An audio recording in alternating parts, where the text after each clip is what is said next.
Hello there, and welcome to the Reddit Slumber. If you're looking for a cozy place to unwind and let your mind wander, you've found it. We're back with another collection of stories to help you gently wind down. As always, if you enjoy our time together, be sure to hit that like button and subscribe for more. Pull the covers up, take a deep breath, and let's dive straight into the stories. Story 1. I, 32 male, was supposed to get married 16 days ago. Instead, I'm sitting in what was supposed to be our apartment, alone, writing this because I genuinely don't know how else to process what happened. Let me back up. I met my ex-fiancée 4 years ago at a conference for work. She was in marketing. I'm in supply chain management. We hit it off immediately. She was sharp, funny, could hold a conversation about anything. By our third date, I knew I was in trouble. The good kind, or so I thought. We moved in together after 18 months. Got engaged a year after that. The wedding planning took another 14 months because she wanted a real wedding, 200 guests, open bar, live band, the works. Her parents offered to cover half the costs if we used their preferred vendors. My parents are deceased, so I was funding my half solo. All in, we were looking at around $68,000 for everything. My contribution was roughly $34,000, most of which was non-refundable deposits. Important detail, her ex-boyfriend. They dated for 3 years in their mid-20s. According to her, he was emotionally unavailable and couldn't commit. She ended things, moved on, met me. He got engaged to someone else about a year after we started dating. I never thought much about him. Ancient history, right? 3 months before the wedding, I noticed she was being weird with her phone. Not hiding it exactly, but protective. Turning it face down. Taking it to the bathroom. Laughing at texts. And then saying it was just her cousin. I'm not proud of what I did next, but I'm not going to pretend I didn't do it. One night while she was in the shower, I checked her phone. I know. But my gut was screaming and I couldn't ignore it anymore. What I found, a conversation thread with her ex, hundreds of messages going back 2 months. The tone wasn't friendly. It was intimate. Pet names. I miss you. I think about you constantly. Why didn't we work harder to make it work? And then, the message that made my stomach drop. I don't know if I can go through with it. But I can't back out now. Everyone's expecting this. My parents would disown me. His response, "You know where I am when you're ready." I put the phone back. Went to bed. Didn't sleep. The next morning, I made a decision. I wasn't going to confront her. Not yet. I needed to think. To plan. Because calling off a wedding 3 months out would cost me tens of thousands of dollars in deposits. But more than that, I needed to know if this was a moment of doubt or something deeper. So I waited and watched. Over the next 3 months, I checked her phone maybe 4 more times. The conversations continued. They met for coffee twice. She told me she was seeing her college roommate both times. I confirmed she was lying by checking her location sharing, which she'd forgotten was still active on our shared family plan. 2 weeks before the wedding, the messages got more intense. He told her he was having doubts about his own marriage. She said she was too. They talked about what could have been. She sent him photos of her wedding dress with the caption, "This should have been for you." I screenshotted everything, saved it to a cloud folder, kept my face neutral, kept planning the wedding. Here's the thing people don't understand about betrayal. The moment you discover it, a part of you detaches. You're still there, going through the motions, but there's this cold, observational version of yourself watching from distance. That version was making plans while the emotional version was drowning. The morning of the wedding, I woke up at 6 a.m. Ceremony was at 2 p.m. I got dressed, went to the venue early to check on setup. Everything was perfect. White chairs, flower arrangements, the art she'd obsessed over for months. At 12:15 p.m., my phone rang. It was her. I can't go through with this. Her voice was shaky. Crying maybe. I stood in the groom's suite, looking at myself in the mirror, already in my suit. Why not? I asked. Calm. Too calm, probably. I'm not sure anymore. About us. About everything. I'm so sorry. I know this is terrible timing. I know. Thank you for your honesty, I said. And I meant it. After 3 months of lies, at least she was finally being honest about something.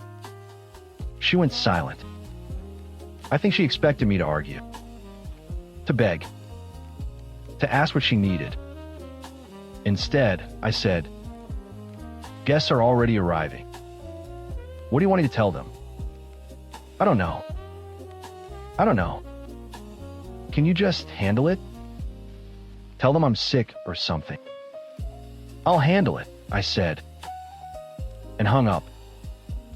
I sat with that for about 10 minutes. My best man came in, saw my face, asked what was wrong. I told him. Showed him some of the screenshots. He went pale. What are you going to do? I'm going to handle it. At 2 p.m., I walked to the altar. 200 people were seated. Her family on one side, my friends and extended family on the other. Her parents were in the front row, beaming. Her maid of honor was standing up front, looking confused because the bride wasn't there. I stepped up to the microphone we'd set up for the ceremony. Thank you all for coming. I know you're expecting a wedding today. Unfortunately, there isn't going to be one. Murmurs. Gasps. Her mother's face went from confused to concerned. About 2 hours ago, my fiancée called me to say she couldn't go through with this. I want to be clear. This isn't a case of cold feet. This is a case of her having an ongoing emotional affair with her ex-boyfriend for the past 3 months. I have the messages. I have the proof. Dead silence now. Her father stood up. What the hell are you doing? I'm telling the truth. Something your daughter hasn't done in months. I pulled out my phone. Connected it to the venue's projection system. Something we'd set up for a slideshow during the reception. I'd prepared a presentation. 6 screenshots. The most damning ones. Her telling him she wished her wedding dress was for him. Him saying he'd leave his wife if she said the word. Her saying she was only going through with the wedding because she was too embarrassed to back out. I didn't show everything. Just enough. Her mother started crying. Not the "my poor daughter" crying. The "oh my God, this is really happening" crying. Her father looked like he wanted to hit me, but couldn't decide if I deserved it. The maid of honor ran out. Probably to find my ex-fiancée. I turned off the projection. I'm sorry you all travel here for nothing. The bar is paid for through 6 p.m. if anyone wants to stay. I'm going home. And I left. My best man drove me back to the apartment. I sat on the couch and didn't move for about 3 hours. My phone exploded. Messages from everyone. Her family calling me every name imaginable. Some of my family saying I went too far. A few friends saying they couldn't believe what they'd witnessed. And one text from her ex's wife. Is this real? Please tell me this isn't real. I sent her the full folder. Update 1. 4 days later. So the fallout has been significant. Let me start with the immediate aftermath. That night, my ex-fiancée showed up at the apartment. She'd been at her parents' house, apparently, having a complete meltdown after the maid of honor told her what I did. She didn't knock, just used her key and walked in. I was sitting on the couch, hadn't moved much, still in my dress shirt with the sleeves rolled up. How could you do that to me? She screamed. Actually screamed. In front of everyone. In front of my family. I looked at her. How could you do what you did? For 3 months? While I was planning our wedding. That's different. I was confused. I was having doubts. That doesn't give you the right to humiliate me. You were sexting your ex and telling him your wedding dress should have been for him. That's not confusion. That's betrayal. She started crying. The ugly kind. Sat down on the floor because her legs gave out. I didn't sleep with him. Nothing physical happened. I was going to end it. I was going to go through with the wedding and cut him off completely. And I was supposed to just marry you not knowing any of this? Live my life with someone who was emotionally checked out? That's what you wanted for me. She didn't have an answer for that. I told her to take what she needed and leave. She grabbed some clothes, her laptop, and toiletries. Left her key on the counter without me asking. The next few days were a blur of texts and calls. Her mother called me 3 times. First call was pure rage. How dare I embarrass her daughter, ruin her reputation, air dirty laundry in public. Second call was more measured, asking if we could talk, if there was a way to fix this narrative. Third call, I answered. What do you want? I asked. I want to understand why you did it that way. You could have just called it off. Said she was sick. Anything else? Because she asked me to lie for her. To tell everyone she was sick. To cover up for her so she could walk away clean while I looked like the jilted group. After 3 months of her lying to my face, I wasn't going to do that. She was quiet for a long time. Then I didn't know. About the messages. I didn't know what she was doing. Most people don't know when someone's lying to them. I didn't either. Until I did. She hung up. Didn't call again. Her father was a different story. He showed up at my workplace. Just walked into the lobby and asked to see me. Security called up, and my boss, who'd heard the basics by then, asked if I wanted him escorted out. I said no. Went down to meet him. He looked tired. Older than I remembered. I'm not here to yell at you, he said. I'm here because I need to know something. Was any of it real? Did you ever actually love my daughter? Or was this whole thing a setup to humiliate her? That one stung. Because I did love her. More than I'd ever loved anyone. I spent $34,000 on a wedding for a woman I wanted to spend my life with. I found out 3 months ago she was emotionally cheating on me. I stayed quiet because I was trying to figure out if it was real or just pre-wedding jitters. It was real. She was planning to leave me for him eventually. And when she finally admitted she couldn't go through with it, she asked me to lie to 200 people to protect her image. I wasn't going to do that. He nodded slowly.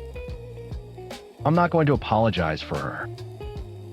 What you did was wrong. But what you did, that was cruel. Maybe. But it was honest.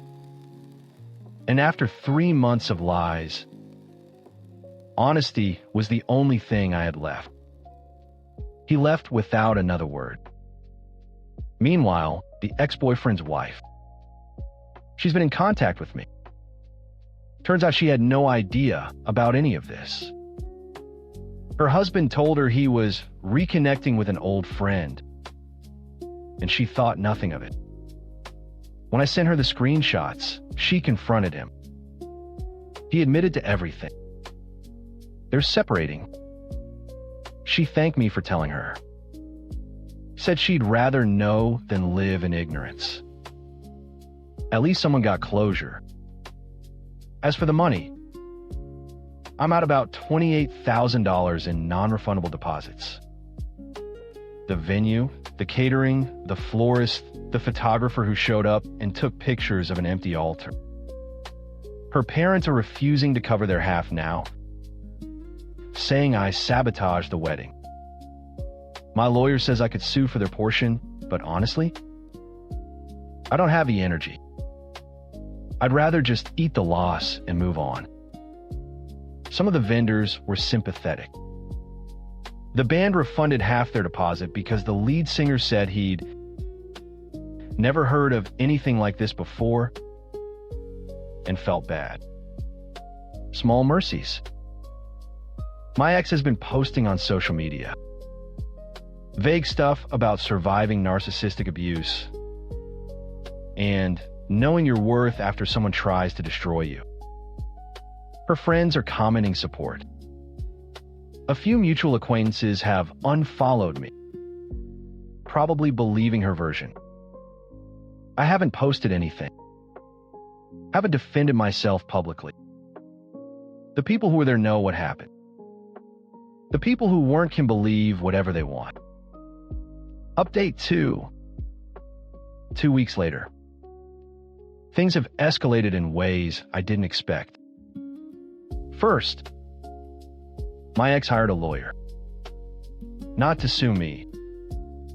Apparently what I did doesn't meet the legal threshold for defamation since everything I said was true, but to send me a cease and desist letter demanding I refrain from further distribution of private communications.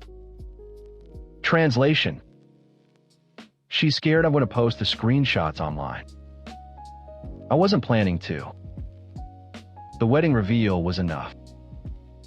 But now I have a formal legal document telling me not to do something I wasn't going to do anyway. My lawyer responded with a polite acknowledgement and pointed out that the messages in question were evidence of infidelity that occurred during our engagement, and that I had no obligation to protect her privacy regarding conduct that directly affected me. Her lawyer didn't respond. Second, her family has been busy. Her brother showed up at a bar where my friends and I sometimes hang out. Didn't approach me directly, just sat at the other end and stared. My buddy noticed and asked if we should leave. I said no. We're not doing anything wrong. After about an hour, he walked over. You ruined her life. You know that? She can't show her face anywhere. People at her job found out. Her friends are treating her different. All because you couldn't handle rejection like a man. I took a sip of my beer. She ruined her own life by having an emotional affair while planning a wedding. I just didn't cover for her. You could have been decent about it. You could have kept it private. She could have not cheated. We all make choices. He looked like he wanted to throw a punch. My friend stood up. He backed off, muttered something about karma, and left. I told my buddies I didn't want to come back to that bar for a while. Not worth the drama. Third thing, and this is the one that actually got to me. I ran into her aunt at a grocery store. Completely random. She was in the produce section. I was grabbing milk. We made eye contact. This aunt had always been nice to me. She'd given us a beautiful hand-knitted blanket as an engagement gift. Told me once that she was glad her niece had finally found a good one. She walked over slowly. I braced myself for another confrontation. Instead, she said, "I'm not going to pretend I understand why you did it the way you did. But I read those messages." She showed them to the family, trying to make it seem like you took things out of context. She didn't realize some of us would actually read them. She paused. What she did was wrong. And I think you deserve better than to find out like that. I'm sorry it happened. That cracked something in me. I've been holding it together for weeks, running on cold logic and justified anger. But genuine sympathy from an unexpected source broke through. I thanked her. She touched my arm briefly and walked away. Cried in my car for about 15 minutes after that. First time since everything happened. Fourth, the ex-boyfriend situation. His wife officially filed for divorce. She's been keeping me updated, not in a weird way, but in a we're both casualties of the same mess kind of way. Apparently, he tried to blame me for manufacturing evidence and manipulating his wife. When that didn't work, he tried to claim he and my ex were just talking and that the romantic stuff was taken out of context. His wife showed him a message where my ex said the wedding dress should have been for him. What context makes that okay? She asked him. He didn't have an answer. Here's the part that really got me, though. According to his wife, after everything blew up, my ex reached out to him. Asked if they could finally be together now that everything's out in the open. He said no. Told her the fantasy was over. That he wasn't going to leave his stable life for someone who'd been lying to everyone. That he needed to focus on saving his marriage. She got dumped by the guy she blew up her life for. The guy who'd been telling her for months that he'd be there when she was ready. I'd feel bad for her if she hadn't put me through hell. The ex-boyfriend's wife didn't save the marriage, by the way. She said his cowardice at the end, trying to blame everyone else and then not even following through with my ex, showed her exactly who he was. I'd rather be alone than with someone who can't even commit to his own betrayal, she told me. Respect. Final update. 3 weeks later. I'm writing this final update because there's been a resolution of sorts, and I think the story needs an ending. First, the financial stuff. My ex's family finally agreed to reimburse their half of the wedding costs. Not because they felt bad. Her father made that clear. But because their lawyer apparently advised them that if I pursued it legally, the screenshots would become part of discovery and therefore public record. They paid up to avoid further embarrassment. So I'm out about $14,000 instead of $28,000. Still a lot, but manageable. I'm treating it as the cost of learning who I was actually engaged to. Second, the apartment. She officially moved out. Came by with her cousin while I was at work. Took all her stuff. Left a note that said, "I hope one day you understand that what you did was just as wrong as what I did." I threw it away. I understand plenty. The lease renewal is coming up. I'm not staying here. Too many memories.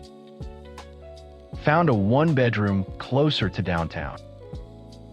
Smaller, but it's mine. Moving next weekend. Third, and this is the part I've been processing for days. My ex asked to meet. Sent a text saying she needed closure and wanted to talk. One last time. Without lawyers or family involved. I almost said no. But something in me wanted to hear what she had to say. Maybe for my own closure. We met at a coffee shop. Neutral ground. She looked different. Thinner. Tired. Like she'd been through something. Which I suppose she had.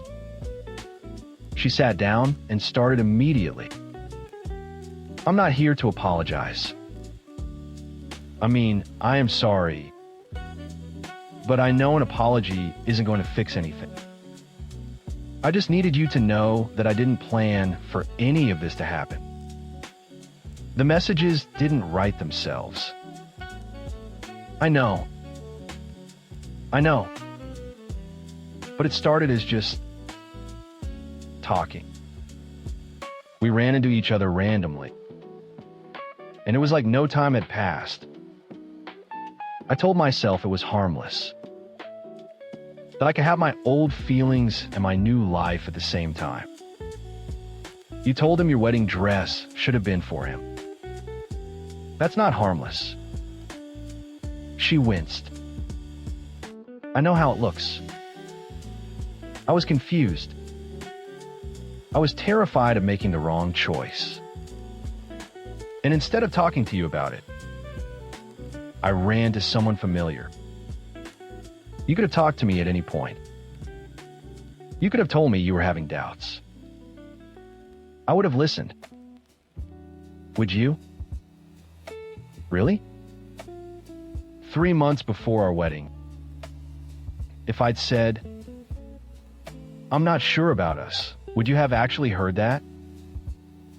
Or would you have tried to fix it and convince me everything was fine? That landed harder than I expected. Because honestly, I don't know. I like to think I would have listened, but maybe she's right. Maybe I would have gone into problem-solving mode instead of actually hearing her. That doesn't excuse what you did, I said finally. No, it doesn't. But I needed you to know it wasn't about not loving you. It was about being too scared to be honest until it was too late. I sat with that for a minute. The way you ended things, calling me 2 hours before the ceremony, asking me to lie to everyone, that's what I can't forgive. You were going to let me stand up there and tell 200 people you had the flu. Make me complicit in your lie. I know. I panicked. I wasn't thinking about you in that moment. I was thinking about myself. That's the part I'm most ashamed of. She didn't ask me to forgive her. Didn't ask if we could be friends. Just said what she needed to say and waited. I hope you figure out what you actually want, I said. Because it wasn't me. And apparently it wasn't him either. She nodded. He told me he couldn't leave his wife, even after she filed for divorce. Said it was too complicated now that everything was public. Sounds like he was never going to choose you. No, he wasn't. I see that now. She finished her coffee, gathered her things. For what it's worth, you were a good partner. I was just too broken to appreciate it. She left. I sat there for another hour, thinking. Here's the thing about this whole mess. I don't feel like the hero of this story. Some people have called me brave for exposing her at the altar. Others have called me cruel. The truth is somewhere in between. I was hurt and angry, and I made a choice that maximized her consequences while giving me the satisfaction of not lying for her. Was it the right choice? I honestly don't know. Some days I feel vindicated. Other days I wonder if I could have handled it differently.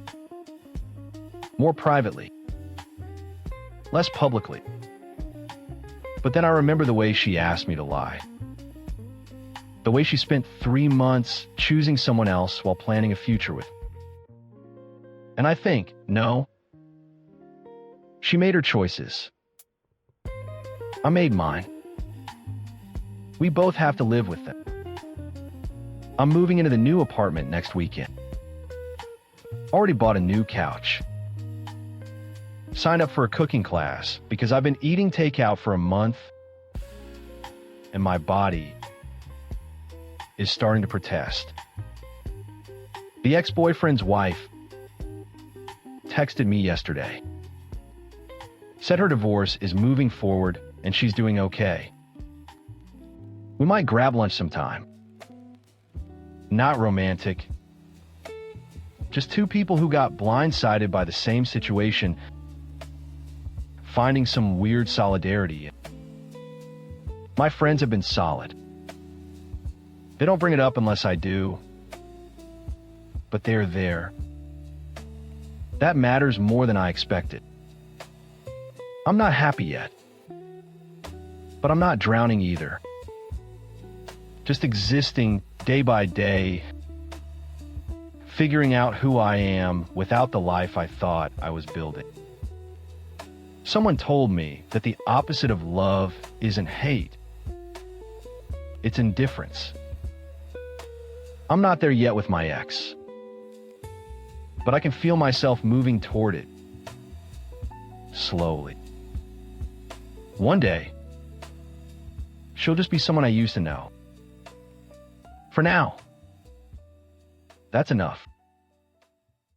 Story 2. We're getting married. Chloe held up her left hand like it was the Holy Grail. The diamond was small, but impossibly bright under our dining room chandelier. My mother gasped a fluttery theatrical sound, and my father beamed a proud booming laugh echoing off the walls. I just stared at my 19-year-old sister, at the ring on her finger, and at the man sitting next to her, his hand resting possessively on her thigh. Mark Anderson, 36 years old. Her former AP history teacher. "Isn't it wonderful?" Mom cried, rushing over to hug Chloe, then Mark. "Congratulations, son," Dad said, clapping Mark on the shoulder. "Welcome to the family." Son. The word felt like a shard of glass in my throat. I looked at Mark's face, at the self-satisfied smile playing on his lips, the crow's feet crinkling at the corners of his eyes.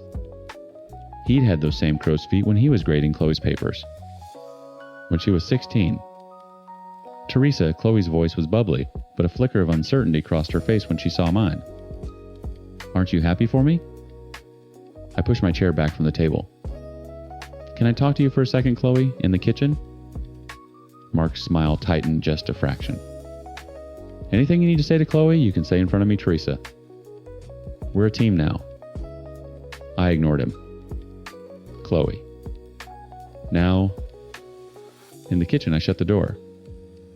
The sounds of celebration were muffled. "What is wrong with you?" Chloe hissed, her arms crossed over her chest. "You're ruining my moment." "He's 36, Chloe. You're 19.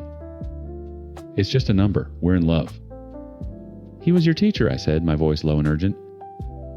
"He started texting you about your potential when you were a sophomore. He gave you extra credit for office hours no one else had. Don't you see what this is?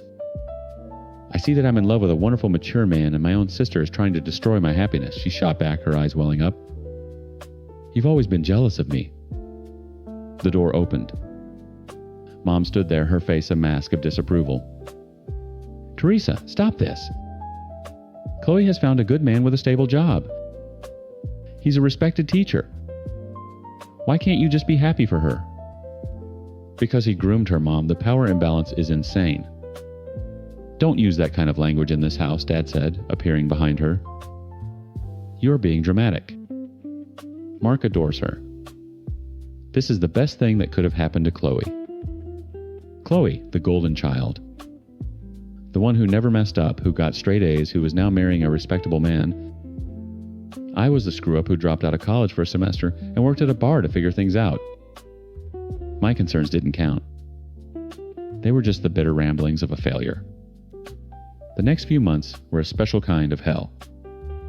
I was dragged to cake tastings and dress fittings, a silent, disapproving ghost in a whirlwind of white tulle and buttercream. At the bridal shower, all of Mom's friends cooed about how lucky Chloe was to land such a mature, settled man. "He'll take such good care of her," they all said. No one mentioned that she hadn't even been able to legally drink champagne at her own engagement party. Every time I tried to talk to Chloe, she shut me down. Every time I tried to reason with my parents, they told me to get over my jealousy. I was completely alone watching a train wreck happen in slow motion, and everyone else was cheering it on, throwing confetti. The wedding day was bright and sunny, a perfect mockery of the storm in my gut. I stood in my hideous bridesmaid dress and watched my little sister, my baby sister, walk down the aisle toward a man old enough to be her father. As he slid the ring onto her finger, he caught my eye and gave a small, triumphant smirk. He'd won. That was it. That was the moment I realized fighting them was useless. Yelling and screaming wouldn't break through the delusion. I couldn't save her by force. I had to play a different game. At the reception, while everyone was dancing, I pulled Chloe into the coat closet. I pressed a small rectangular box into her hand. "What's this?" she asked, her voice slurring slightly from the champagne. "It's a phone. It's not on the family plan. Just mine. Only you and I have the number. Our parents had a strict no cell phone until you're married rule for her." A rule Mark had enthusiastically supported. She looked confused. "Why?" I grabbed her shoulders, my voice barely a whisper. "I'm done fighting you, Chloe. I love you. And no matter what happens, no matter where I am, you will always have a way to call me. No questions asked. No judgment. Ever. Do you understand?" She nodded slowly, tucking the box into her purse. A week later, I packed my bags. I told my parents I got a job offer in a city 5 hours away. They were relieved. The black sheep, the source of all the negativity, was finally leaving, letting their perfect little family get on with their perfect little life. The next year was quiet. I kept my conversations with Chloe light and breezy. I never asked about Mark. I never said, "I told you so." I just listened. I learned to read the spaces between her words. The way her voice got a little too bright when she talked about the new recipes she was trying, how she was always at home when I called. He'd convinced her to drop her community college classes to focus on making a home for them. She was becoming a ghost. I was her lifeline, and I had to be patient. I had to wait for her to be ready to grab it. Then one rainy Tuesday night, my phone rang. It was the secret phone. My heart hammered against my ribs. In a year, she'd never used it. I answered on the first ring. Chloe. Her voice was a tiny, terrified thread. Tess! I'm here. What's wrong? There was a shaky breath on the other end. He wants me to make a doctor's appointment. Okay, for what? I heard her swallow hard. To get my implant removed. He says it's time. He wants to start trying for a baby. A cold, sharp rage, the kind I'd been swallowing for years, surged through me. Chloe, listen to me, I said, my voice dangerously calm. Don't do anything. Don't make the appointment. I'm coming home. I'm getting in my car right now. The 5-hour drive felt like 5 minutes. I didn't stop for gas, coffee, or to piss. I just drove, fueled by a year of simmering rage. Before I even killed the engine in front of their perfect little suburban house, I pulled out my phone, opened the voice memo app, and hit record. I shoved it deep into the front pocket of my hoodie. I didn't bother knocking. The door was unlocked. They were in the living room. Chloe was curled on the couch, looking small and pale. Mark was standing over her, his voice low and placating. The predator soothing its prey. It's the natural next step, sweetheart, he was saying. A family is what we've always talked about. He saw me then. His face hardened, the charming teacher mask cracking to reveal the ugly thing underneath. Teresa, this is a private conversation. I'm not leaving, I said, planting my feet in the entryway. Chloe, go pack a bag.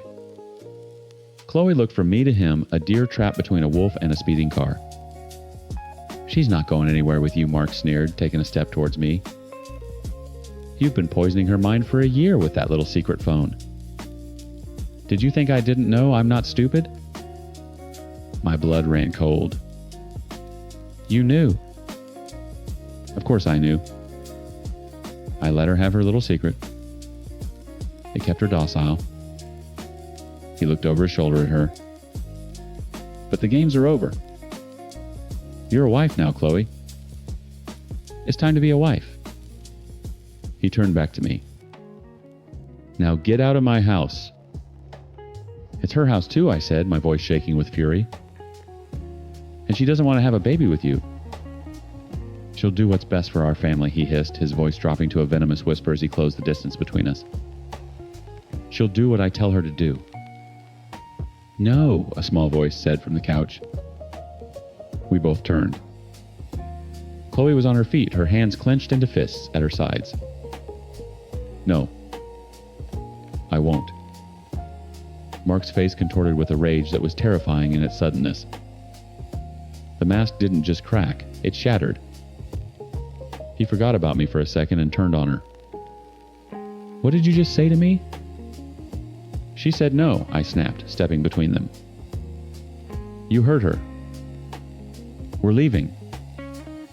That's when he lost it.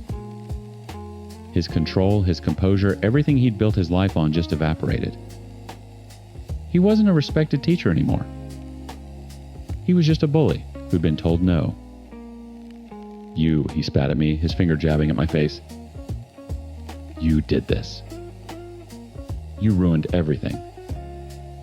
He grabbed my arm, trying to haul me toward the door. I wrenched it away. Don't touch me. His eyes were wild. He drew his hand back and swung. I saw it coming. A year of waiting for this, a lifetime of being underestimated, it all coiled into my gut and shot up my arm. I moved first. I wasn't a scared kid anymore. I was a woman who'd worked late-night bar shifts and knew how to handle trouble. I pivoted, and my fist connected with his jaw. It wasn't a movie punch. It was a messy, ugly crack of bone and cartilage. He staggered back his hand, flying to his face, a look of pure shock in his eyes. He stumbled over the coffee table and crashed onto the floor. The room was silent, except for his wheezing breath. Then a gasp. Chloe was staring her hand over her mouth, her eyes wide. Not at me. At him. At the pathetic, bleeding man on her floor. The illusion was gone.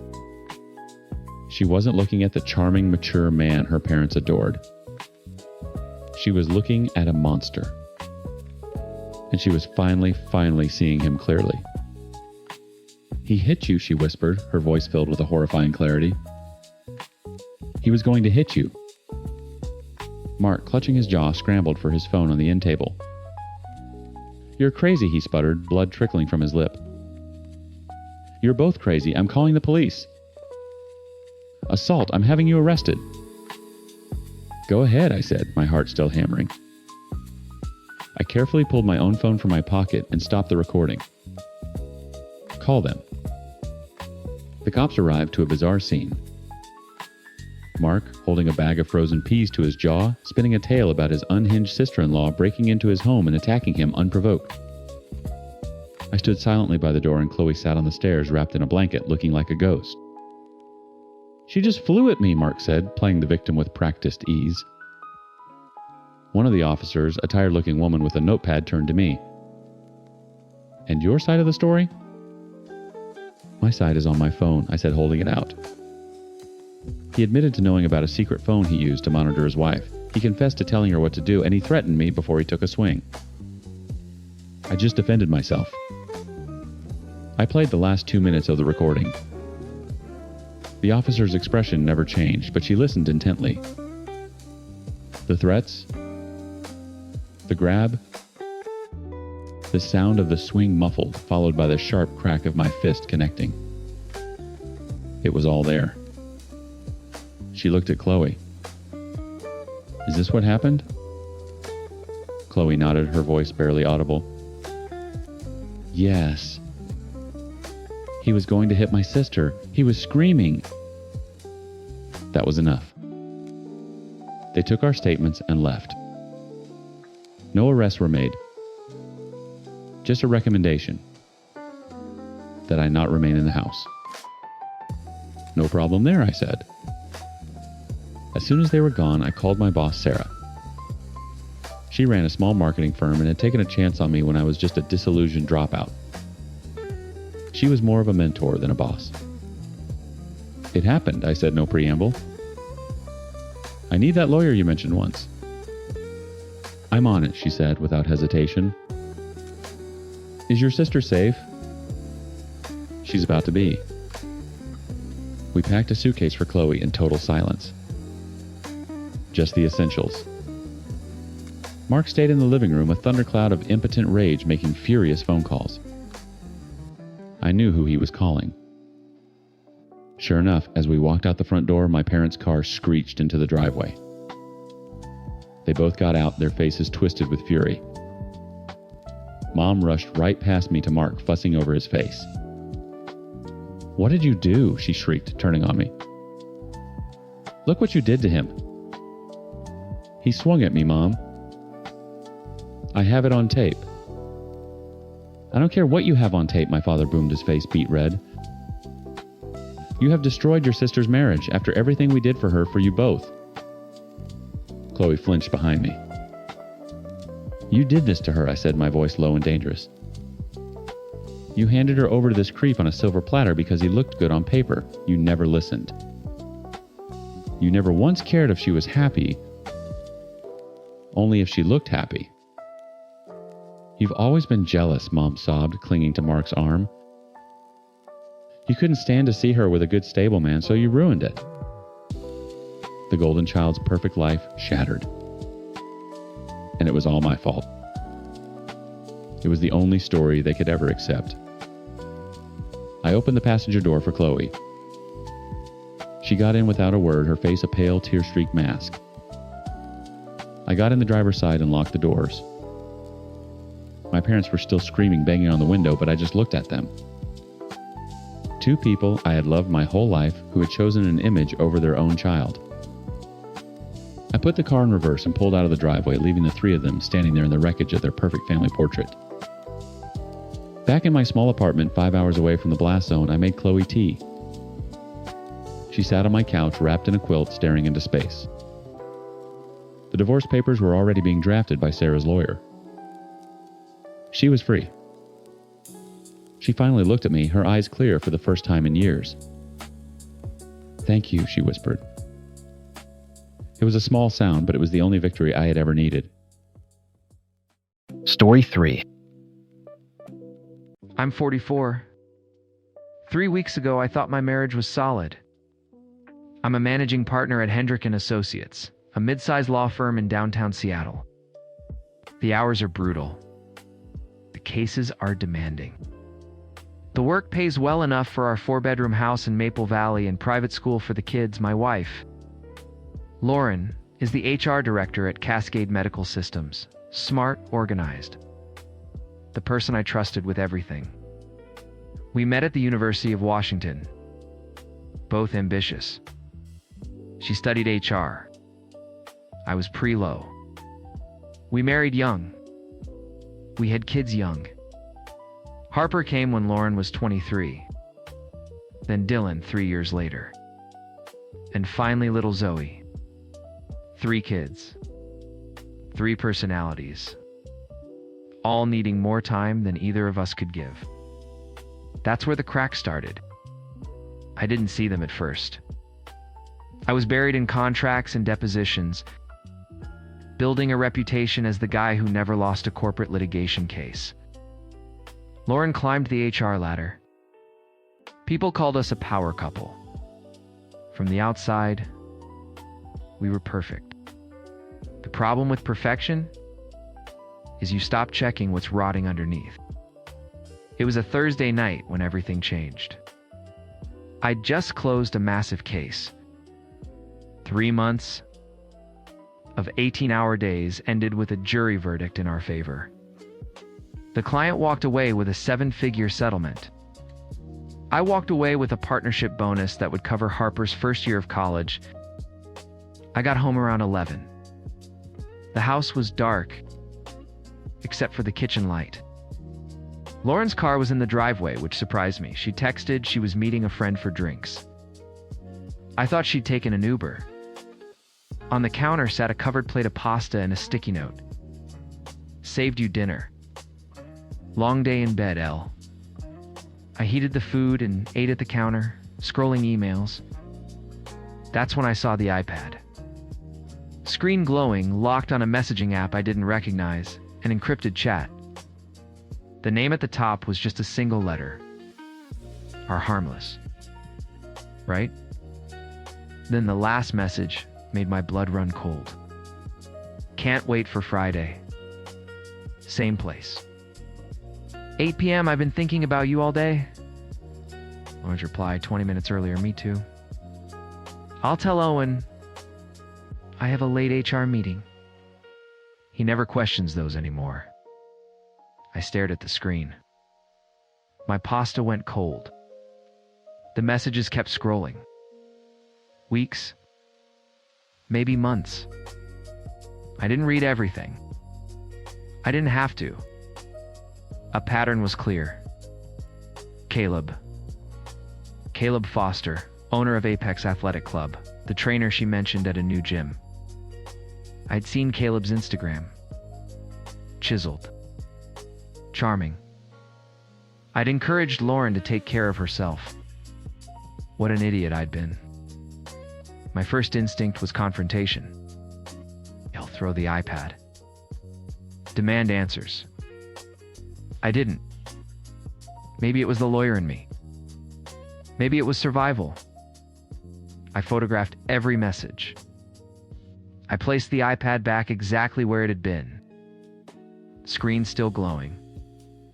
And finished my dinner like nothing had happened. Each bite tasted like cardboard. Upstairs, Lauren slept or pretended to. I lay awake, thinking like a litigator. Evidence, motive, timeline. Friday was 1 day away. I needed to know where same place was. The next morning, I woke before my alarm. Lauren was in the shower.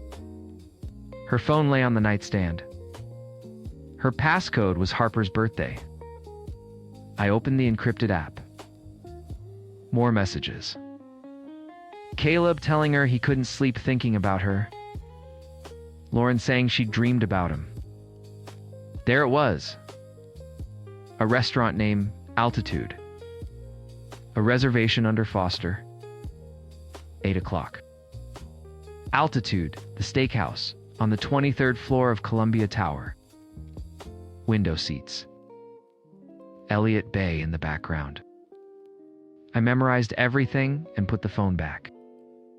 She emerged from the bathroom wrapped in a towel, smiling. "How'd the case go?" she asked. "One," I said, matching her tone. She kissed my forehead. "So proud of you." I practiced warmth. The lie slipped out about a late HR meeting for Friday. I told myself nothing. I ordered pizza for the kids. Smiled. Inside, I felt only cold determination. I called my brother Jake. He works in digital forensics. I needed a way to document everything without tipping her off. Jake said he could clone backups from iCloud if I gave him 5 minutes. He handed me a USB drive with software to install. While the kids were at school, I followed his instructions. The tool ran silently. Within an hour, he texted, "Got it all. Worse than you thought. Call me tonight." I researched Caleb online. Owner of Apex Athletic Club, married to Melissa Foster for 12 years. Melissa ran Foster Contemporary, an art gallery in Pioneer Square. I drafted an email to Melissa, deleted it, rewrote it. Finally, I sent a simple message. My name. That I needed to discuss something sensitive involving her husband and my wife. Would she meet? She replied within the hour. "Come by at 4 o'clock. I have a feeling I know what this is about." Melissa already suspected. She'd found hotel charges on their joint card and hired a private investigator. He'd photographed Lauren and Caleb at Altitude in a window table. My investigator had confirmed it on my end too. We compared notes. She said she wanted to confront them publicly. I said I did too. But I wanted witnesses. Melissa wanted justice, and she wanted help with her own discovery. Irregular gym finances. I offered my firm's financial investigator. We made a plan next Friday. Table next to them. Let them see us together. Let them panic. Then reveal everything the week crawled by. Lauren played her part. Kisses. Family dinners. Normalcy. I met with Jake. He handed me a USB with Lauren's records. 6 months of messages. Hotel reservations. Credit card charges for lingerie and perfume. A weekend in Victoria that wasn't a conference. The evidence was damning. It wasn't about revenge anymore. It was about taking back control. I called Altitude and reserved a table for 2 at 8 p.m. It's insisting we be seated adjacent to the Foster reservation. They levied a seating fee. Fine. I paid. I texted Melissa. 7:45. I'll pick you up. Wear armor. She texted back. More than ready. Friday arrived with unusual Seattle sunshine. Lauren seemed glowing at breakfast. She wore the red dress from Melissa's photos. She kissed Zoe and left. Harper, perceptive at 17, asked if everything was okay. I told her, not yet. She nodded. I had a plan. At 7:45, I met Melissa at her gallery. She was stunning in black. We arrived at Columbia Tower at 8:05. Intentionally late. Let them get comfortable. The elevator ride felt endless. Then the hostess led us to the window tables. There they were. Lauren and Caleb. Heads close. Laughter and intimacy. The hostess seated us 3 feet away. Lauren saw me first. Her face drained of color. Caleb's shock turned to panic when he recognized Melissa beside me. Lauren whispered, "What are you doing here?" I smiled and sat. "Having dinner," I said. "Same as you." What a coincidence. Melissa leaned forward. "Hello, Caleb. Surprised to see me," stammered. She cut through him like a blade. Other diners noticed. Some watched. Lauren pleaded for privacy. I laughed. "Private," I said. "You two have been private for 6 months." I slid a folder across the table. Screenshots. Hotel receipts. Credit card statements. Evidence laid out under restaurant lights. February 14th, hotel receipts. March 21st to 23rd. Victoria. You told me it was a conference. I said. You left me with the kids. Caleb's face went white when Melissa added financial documents, transfers. $47,000 to an offshore account, she said. Were you planning to run away together? Or just stealing from your business? He lost his composure. The server trembled, setting down waters. A man at a nearby table applauded, then quieted when his wife shushed him. The restaurant had become our courtroom. Lauren wept. She begged to talk privately. I refused. Adults don't lie to their spouses for 6 months, I said. I read messages aloud. Owen is predictable. Boring. Always doing the right thing. I need someone who makes me feel alive. My voice was steady. While you were saying that, I worked 80-hour weeks to pay for this life. The anger burned out and left only clarity. Monday morning, my attorney files for divorce, I told her. You get 30 days to move out. I'm keeping primary custody of Harper, Dylan, and Zoe. We left. I dropped Melissa at her gallery. I drove aimlessly through the city. My phone buzzed nonstop. Texts from Lauren I didn't open. Overnight, the video from the restaurant was online. Viral. 8 million views. Local news picked it up. A national morning show ran the clip. Lauren became Seattle's most famous cheater. She lost her job at Cascade Medical 2 weeks later. The IRS and state authorities investigated Caleb. He pled guilty to tax evasion. Melissa got restitution. He lost his gym and retirement accounts. Harper found the video on social media. She sat on the couch when I came home, eyes red. How long have you known? She asked. 2 weeks, I told her. Why didn't you tell me? Because you're 17, I replied. You shouldn't have to deal with this. She hugged me and said, I'm staying with Dad. We held each other. We cried. We promised to be a family. 3 months later, we sat in my firm's conference room with our attorneys. The settlement was finalized. Lauren received 38% of marital assets, about $215,000. She waived any claim to my partnership. I kept the house in primary custody. She left with visitation.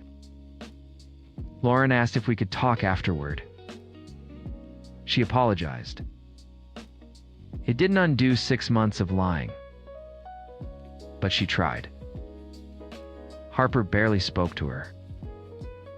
Dylan was civil at best. Zoe forgave her quickly. 9-year-old hearts are resilient. 9 months later, life had a new rhythm. Dylan acted out at school and saw a therapist. Zoe still cried at night sometimes. Harper had become my co-parent. She helped with dinners and homework. The kids were healing. Melissa moved on, opened a second gallery, and found someone new. Caleb worked as a trainer in Tacoma. Lauren moved to Tacoma, working as an HR consultant for half what she used to earn. She apologized to the kids again and again. Harper accepted it grudgingly. Dylan was slower. One afternoon, I got a call from Catherine Wu at the Washington State Bar Association. Melissa's civil suit against Caleb had settled. She had restitution and damages. "Thank you for your testimony," she said. It felt like closure. Harper asked me if I'd ever date again. I said maybe, someday. Not yet. She said, "We're not ready for a stepmom." Noted.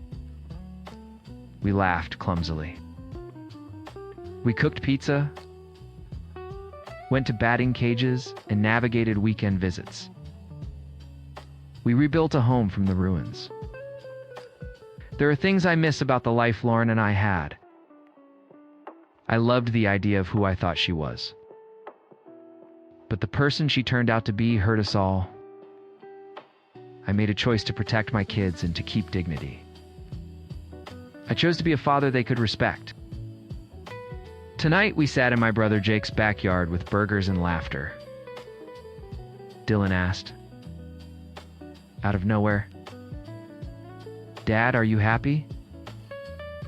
I looked at my kids, at my brother, at the life we'd rebuilt from broken pieces. "Yeah, buddy. I am." And I meant it. Story 4. My phone buzzed against the cracked laminate of my nightstand. I let it vibrate a second time before rolling over to look. It was my mother.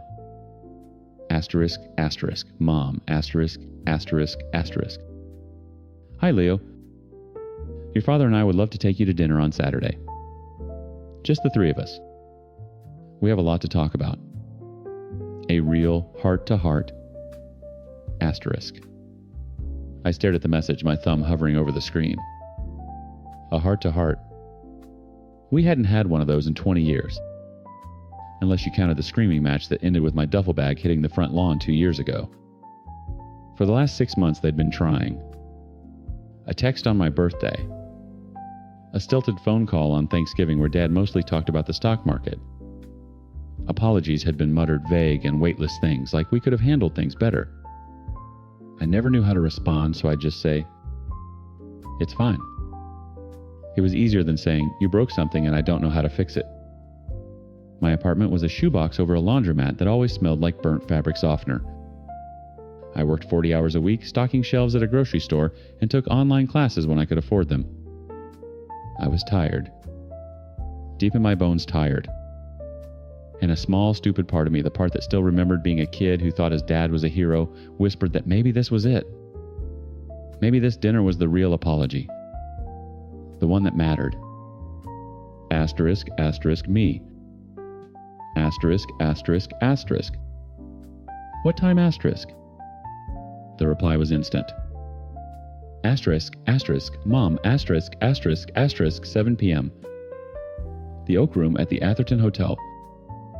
Your father is handling the reservation. Wear something nice, asterisk. Something nice. I owned one collared shirt that wasn't part of a work uniform. I guess that would have to do. Saturday came faster than I expected. I ironed the shirt, dug out a pair of dark jeans that were only slightly faded, and took the bus downtown. The Atherton Hotel wasn't just nice. It was the kind of place where the valets don't even look at you if your car is more than 3 years old. I walked past them and through the revolving glass doors, feeling like an imposter. The lobby was marble in hushed tones, but as I got closer to the oak room, a wall of sound hit me. It wasn't the quiet clinking of cutlery I'd expected. It was a roar. 100 voices shouting over each other, punctuated by bursts of deep, booming laughter. I pushed open one of the heavy oak doors and froze. It wasn't a table for 3. It was a ballroom. A sea of men in their late 40s, all wearing navy blue blazers and identical red ties, slapped each other on the back and bellowed names across the room. A massive banner hung over the bar, strung up between 2 potted ferns. In huge gold letters it read, Omega Delta Phi. 25 years of brotherhood. This wasn't a reconciliation dinner. It was a frat party for middle-aged men. My blood went cold. I felt the familiar sinking feeling of being an afterthought, a piece of furniture they'd forgotten about until they needed it. I started to back out, to just turn around and melt back into the night, but a hand clamped down on my shoulder. Leo? You made it. My father. His smile was wide and brilliant, but it didn't reach his eyes. His eyes were scanning the room, already looking for his next audience. He pulled me into a one-armed hug that was more of a hostage situation, his hand gripping my bicep like a vice. Dad, what is this? I asked, my voice barely a whisper over the din. He steered me away from the door into a small alcove near the coat check. His smile vanished the second we were out of the main line of sight. The friendly mask dropped, replaced by the hard, impatient man I knew. It's my reunion, he said, straightening his tie. I told your mother to invite you. It's important. You said it was a family dinner. To talk. He waved a dismissive hand. We can talk later. Tonight is about reconnecting. These men, Leo, these are my brothers. I've known them longer than I've known you. Their opinions matter. He leaned in his voice, dropping to a low, urgent command. You're my son. You're in your second year of business school at the university, and you're doing great. You understand. I stared at him. I wasn't in business school. I was a part-time community college student stocking produce. Dad. Don't he cut me off, his eyes like steel. Do not embarrass me tonight. You smile, you shake hands, and you play the part. We are a happy, successful family. Got it. I didn't answer. I just felt a deep, hollow ache spread through my chest. I wasn't a son he wanted to reconcile with. I was a prop. A shiny new accessory to show off to his friends, proof that Richard Marlowe had it all, including the perfect family. He didn't wait for a response. He clapped me on the shoulder again, the plastic smile snapping back into place as he turned to face the room. Good. Now come on, let me introduce you to some people. For the next hour, I was a ghost. He paraded me around the room, his hand a permanent fixture on the back of my neck, steering me from one conversation to another. Bill, you remember my son Leo? Dave, this is my boy, headed for Wall Street, this one. I'd shake a hand, nod, and force a smile that felt like cracking glass. They'd look at me, but they'd see him. They saw his legacy, his success, his perfect son. They didn't see the kid who learned to cook for himself at 12 because no one else was home. They didn't see the 18-year-old stuffing his life into a backpack on the front porch. They saw the lie and they loved it. My mother floated on the periphery, laughing with the other wives, occasionally glancing over at me with a look of strained pleading encouragement. Asterisk. Just get through this times, her eyes seemed to say. Asterisk. Don't make a scene. Asterisk. Eventually, my father got pulled into a story about some legendary prank from '98, and his grip on my neck finally loosened. I slipped away, making a beeline for the bar to get a glass of water, anything to wash the taste of hypocrisy out of my mouth. As I stood there trying to catch my breath, a group of people my age drifted over. They were clean-cut, confident, draped in casual but expensive clothes. The children of the Omega Deltas. "You're Richard Marlowe's kid, right?" a guy with a perfect jawline asked. "Leo," I said. "Cool. I'm Josh." "My dad's Tom," he said, gesturing to a loud man chugging a beer across the room. "This is Amber and Kevin." We exchanged limp hellos. They started chatting about summer internships at their dad's firms, ski trips to Aspen, and the new cars their parents had bought them. I just stood there, a visitor from another planet. Amber, a blonde girl with kind eyes, seemed to notice my silence. She turned to me, offering a genuine smile, trying to pull me into the conversation. "Our parents are all trying to one-up each other," she said with a light laugh. "They went all out for our 18th birthdays. My dad got me a BMW. Josh's dad paid for a trip to Europe." She looked at me, her expression open and curious. "What about you? What'd your parents get you for your 18th? The question hung in the air, a perfectly innocent landmine. I saw my father across the room laughing with his hand on some guy's shoulder, the picture of success. Asterisk, you're in business school. You're doing great. Don't embarrass me. Asterisk, his words echoed in my head. This was my chance to be the son he wanted just for a night. I could lie. I could make something up. A used car. A trust fund. Something plausible, something that would keep the gears of this grand illusion turning smoothly. I saw my mother watching our little group, a tight, nervous smile plastered on her face. Her eyes were begging me. Asterisk? Play along, Leo. Please. Asterisk. And in that moment, something inside me snapped. It wasn't loud or violent. It was a quiet, clean break. The part of me that had been holding out hope, the stupid, childish part that thought this dinner could fix things, just withered and died. I looked at Amber, her smile still open and waiting. I kept my voice perfectly level, almost conversational. I got kicked out. The three of them stared at me. The background roar of the party seemed to fade into a dull hum. Josh blinked. What, like as a joke? Your dad kicked you out of the house for your birthday. He tried to laugh, but it came out as a strangled cough. No, I said, my gaze unwavering. Not as a joke. On my 18th birthday, my present was my dad telling me to pack a bag and get off his property. The silence that followed was absolute. It was a dense, heavy thing that sucked all the air out of our little circle. Amber's smile vanished, replaced by a look of wide-eyed horror. Kevin suddenly found the scuff on his Italian leather shoes fascinating. Josh's jaw, which had seemed so perfect a minute ago, was just hanging open. Oh, Amber said, her voice a tiny whisper. I'm sorry. Don't be, I said, taking a sip of the water I'd been holding. It tasted like freedom. It saved me a lot of money on rent. I set the glass down on the bar, the clink loud in the sudden quiet between us. I gave them a small, tight nod and walked away, leaving them frozen in a tableau of rich kid awkwardness. I didn't go far. I found a spot near a potted fern and just watched. It didn't take long. I saw Amber lean over and whisper something to her mother. The mother's eyes widened and shot straight to my father. Then she turned and whispered to the woman next to her. It was like a virus. A quiet, vicious little contagion spreading through the room. A murmur here, a pointed glance there. The booming laughter around my father started to sound strained.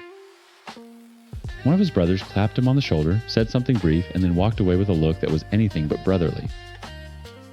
Another man who had been listening intently to one of my father's stories suddenly remembered he needed another drink. My father felt the shift. I watched him scan the room, his smile faltering as he tried to figure out why the temperature had just dropped 20 degrees.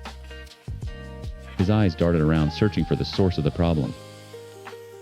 And then they found me. Standing by the fern, I met his gaze from across the ballroom.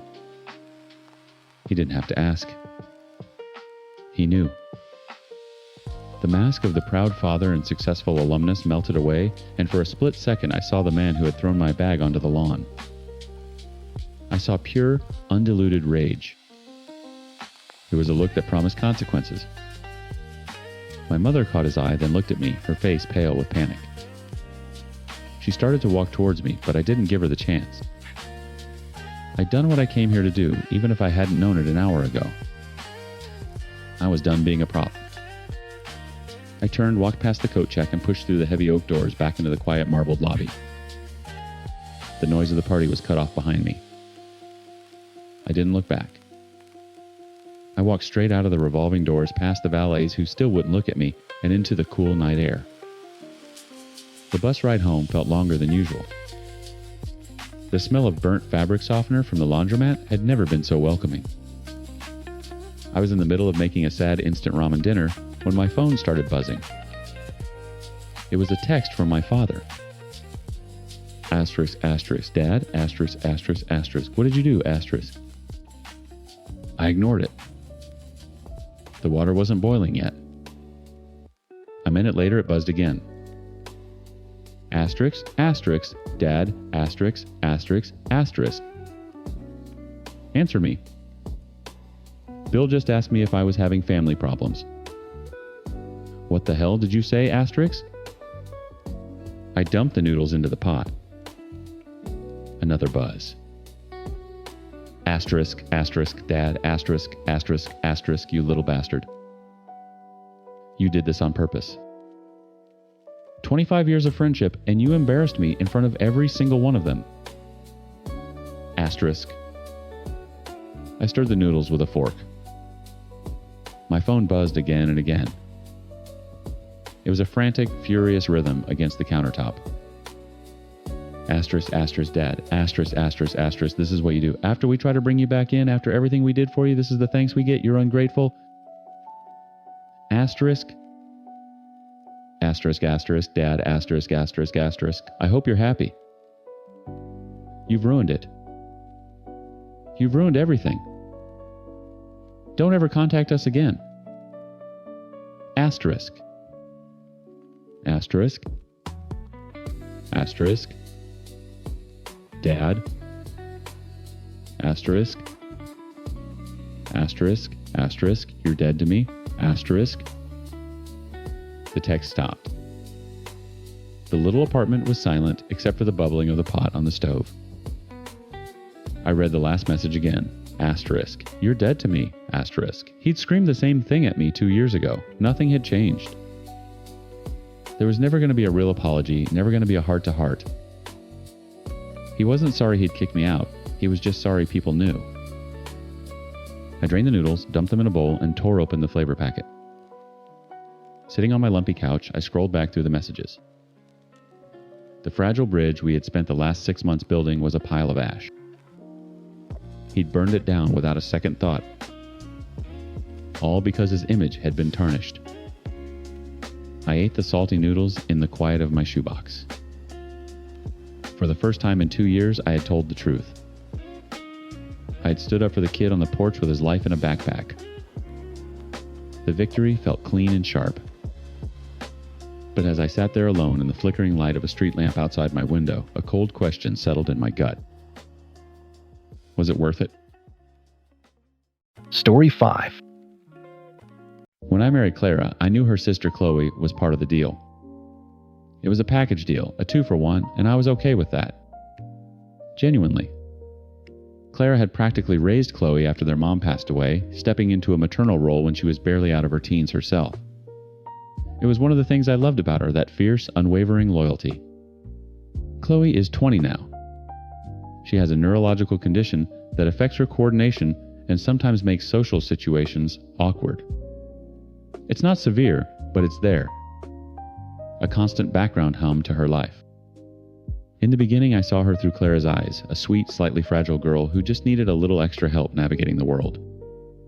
So when we'd go out for dinner and Chloe would join, I'd pick up the tab without a second thought. When her laptop died, we replaced it.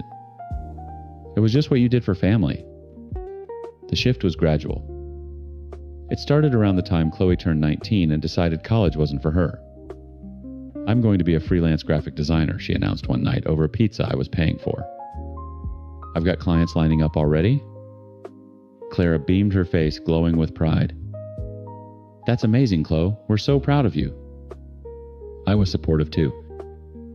It sounded like a great plan. But the clients were always just about to pay. The big projects were always just around the corner. A year went by. Chloe still lived at home with her dad, but she was at our apartment constantly. She ate our food, used our Wi-Fi, and talked a big game about her booming career, yet I never saw a single dollar from it. The first real crack appeared on my birthday. We went out to a steakhouse, my choice. Chloe ordered the lobster tail add-on without blinking. When the bill came, she was deep in her phone scrolling through Instagram. Clara just slid the check over to my side of the table. "So, what'd you get me?" I asked Chloe, trying to keep it light. She looked up, a little startled, as if the thought had just occurred to her. "Oh shoot. It's coming tomorrow. Amazon delivery is so slow right now." It never came. Clara bought me a watch from both of them 2 days later. Chloe chipped in, she said, but her eyes wouldn't quite meet mine. I knew she was covering for her. I let it go. But it kept happening. She'd ask to borrow $20 for gas and never pay it back. She'd come over for movie night and ask what we were ordering for dinner, as if her inclusion in our payment were a given. She even started forwarding us her medical bills, specialist copays, prescription costs. My insurance is crap, she'd text Clara, and Clara would immediately Zelle her the money from our joint account. "Babe," I said one night, scrolling through our bank statement, "we spent almost $400 on Chloe last month. Not including the dinners." Clara got defensive instantly. "She needs it, Mateo. Her condition isn't cheap to manage, and she's just getting her business off the ground." "Is she, though?" I asked, a little sharper than I intended. "Because I haven't seen any evidence of it." "Does she ever show you any of her work or any invoices?" "She doesn't have to prove anything to you," Clara snapped. "She's my sister. We take care of her." That was the end of the conversation. "We take care of her" became Clara's trump card, the conversation killer she'd pull out whenever I got close to questioning the one-way flow of cash out of our account and into Chloe's life. I resented it, but I loved my wife, and I knew how deep her bond with her sister ran. So I bit my tongue and worked a little more overtime. Then, Clara got pregnant. Everything changed. The world snapped into a terrifyingly sharp focus. It wasn't about us anymore. It was about our daughter. Our future. My future, specifically as the sole provider, while Clara was on unpaid maternity leave. I started seeing every dollar with new eyes. A $30 dinner for Chloe wasn't just a dinner. It was a box of diapers. The $150 for her urgent car repair wasn't a repair, it was a week's worth of formula. The money we were pouring into her black hole of a life was money being siphoned directly from my daughters. The day our baby Sophia was born was the best day of my life. Holding her, this tiny, perfect person who depended on me for everything, I felt a switch flip in my soul. A primal protective instinct I never knew I had roared to life. My family was now me, Clara, and this little girl. Everyone else was outside the circle. Chloe came to the hospital, of course. She held Sophia for a minute, took a bunch of selfies, and then started telling Clara about a concert she wanted to go to next month. "The tickets are like $200, she sighed. "It's insane. I don't know how I'm going to swing it." She looked right at Clara. A pointed, expectant look. I saw Clara, exhausted and hormonal but still in default big sister mode, open her mouth to say, "Don't worry, we'll figure it out." "No," I said, stepping between them. My voice was quiet but hard. "You can't afford it, so you can't go." The silence in the room was deafening. Chloe looked at me like I'd just slapped her. Clara's eyes flashed with anger. It was the first time I'd ever drawn a hard line, and nobody liked it. That feeling, that simmering rage just grew. We were 2 weeks in. I was barely sleeping, working from home with a crying baby in the next room and stressing about the mortgage. We were living paycheck to paycheck for the first time in our lives. Every grocery run was a tightrope walk. In my mind, Chloe transformed. She was no longer the sweet girl with a disability. She was a leech. A 20-year-old freeloader who'd been coddled into a state of permanent helplessness by the one person I needed on my team. Last night, Clara was trying to soothe a screaming Sophia, rocking her back and forth, her face a mask of exhaustion. Her phone buzzed on the counter. It was a text from Chloe. I was right there. I couldn't help but see it. It was a link to a brand new top-of-the-line MacBook Pro. The $1,000 one.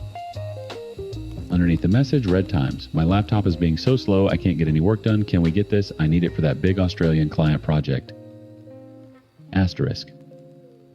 I watched Clara's face.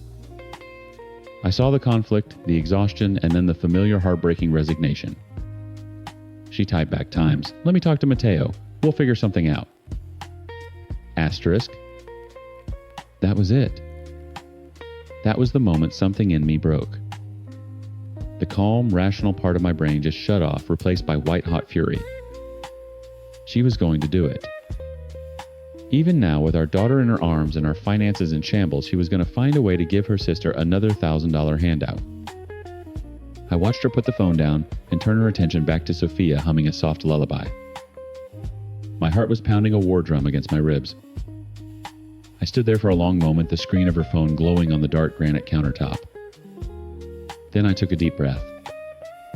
Clara, I said, my voice dangerously calm. Put the baby in her crib.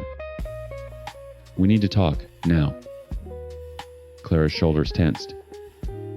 She clutched Sophia a little tighter, her back still to me. She's almost asleep, Mateo. Can't this wait? No, I said, my voice, leaving no room for argument. It can't. Put her down. She shot me a look over her shoulder, a mixture of defiance and exhaustion. For a second, I thought she was going to refuse. But then she saw my face. She must have seen that the calm, reasonable husband she knew was gone, replaced by a stranger standing in our kitchen. Wordlessly, she walked into the nursery. I heard the soft click of the door. When she returned, her arms were crossed over her chest. What? What? Was so important it couldn't wait. I picked up her phone from the counter and held it up. The message from Chloe was still glowing on the screen. This. $1,000 laptop for her big Australian client.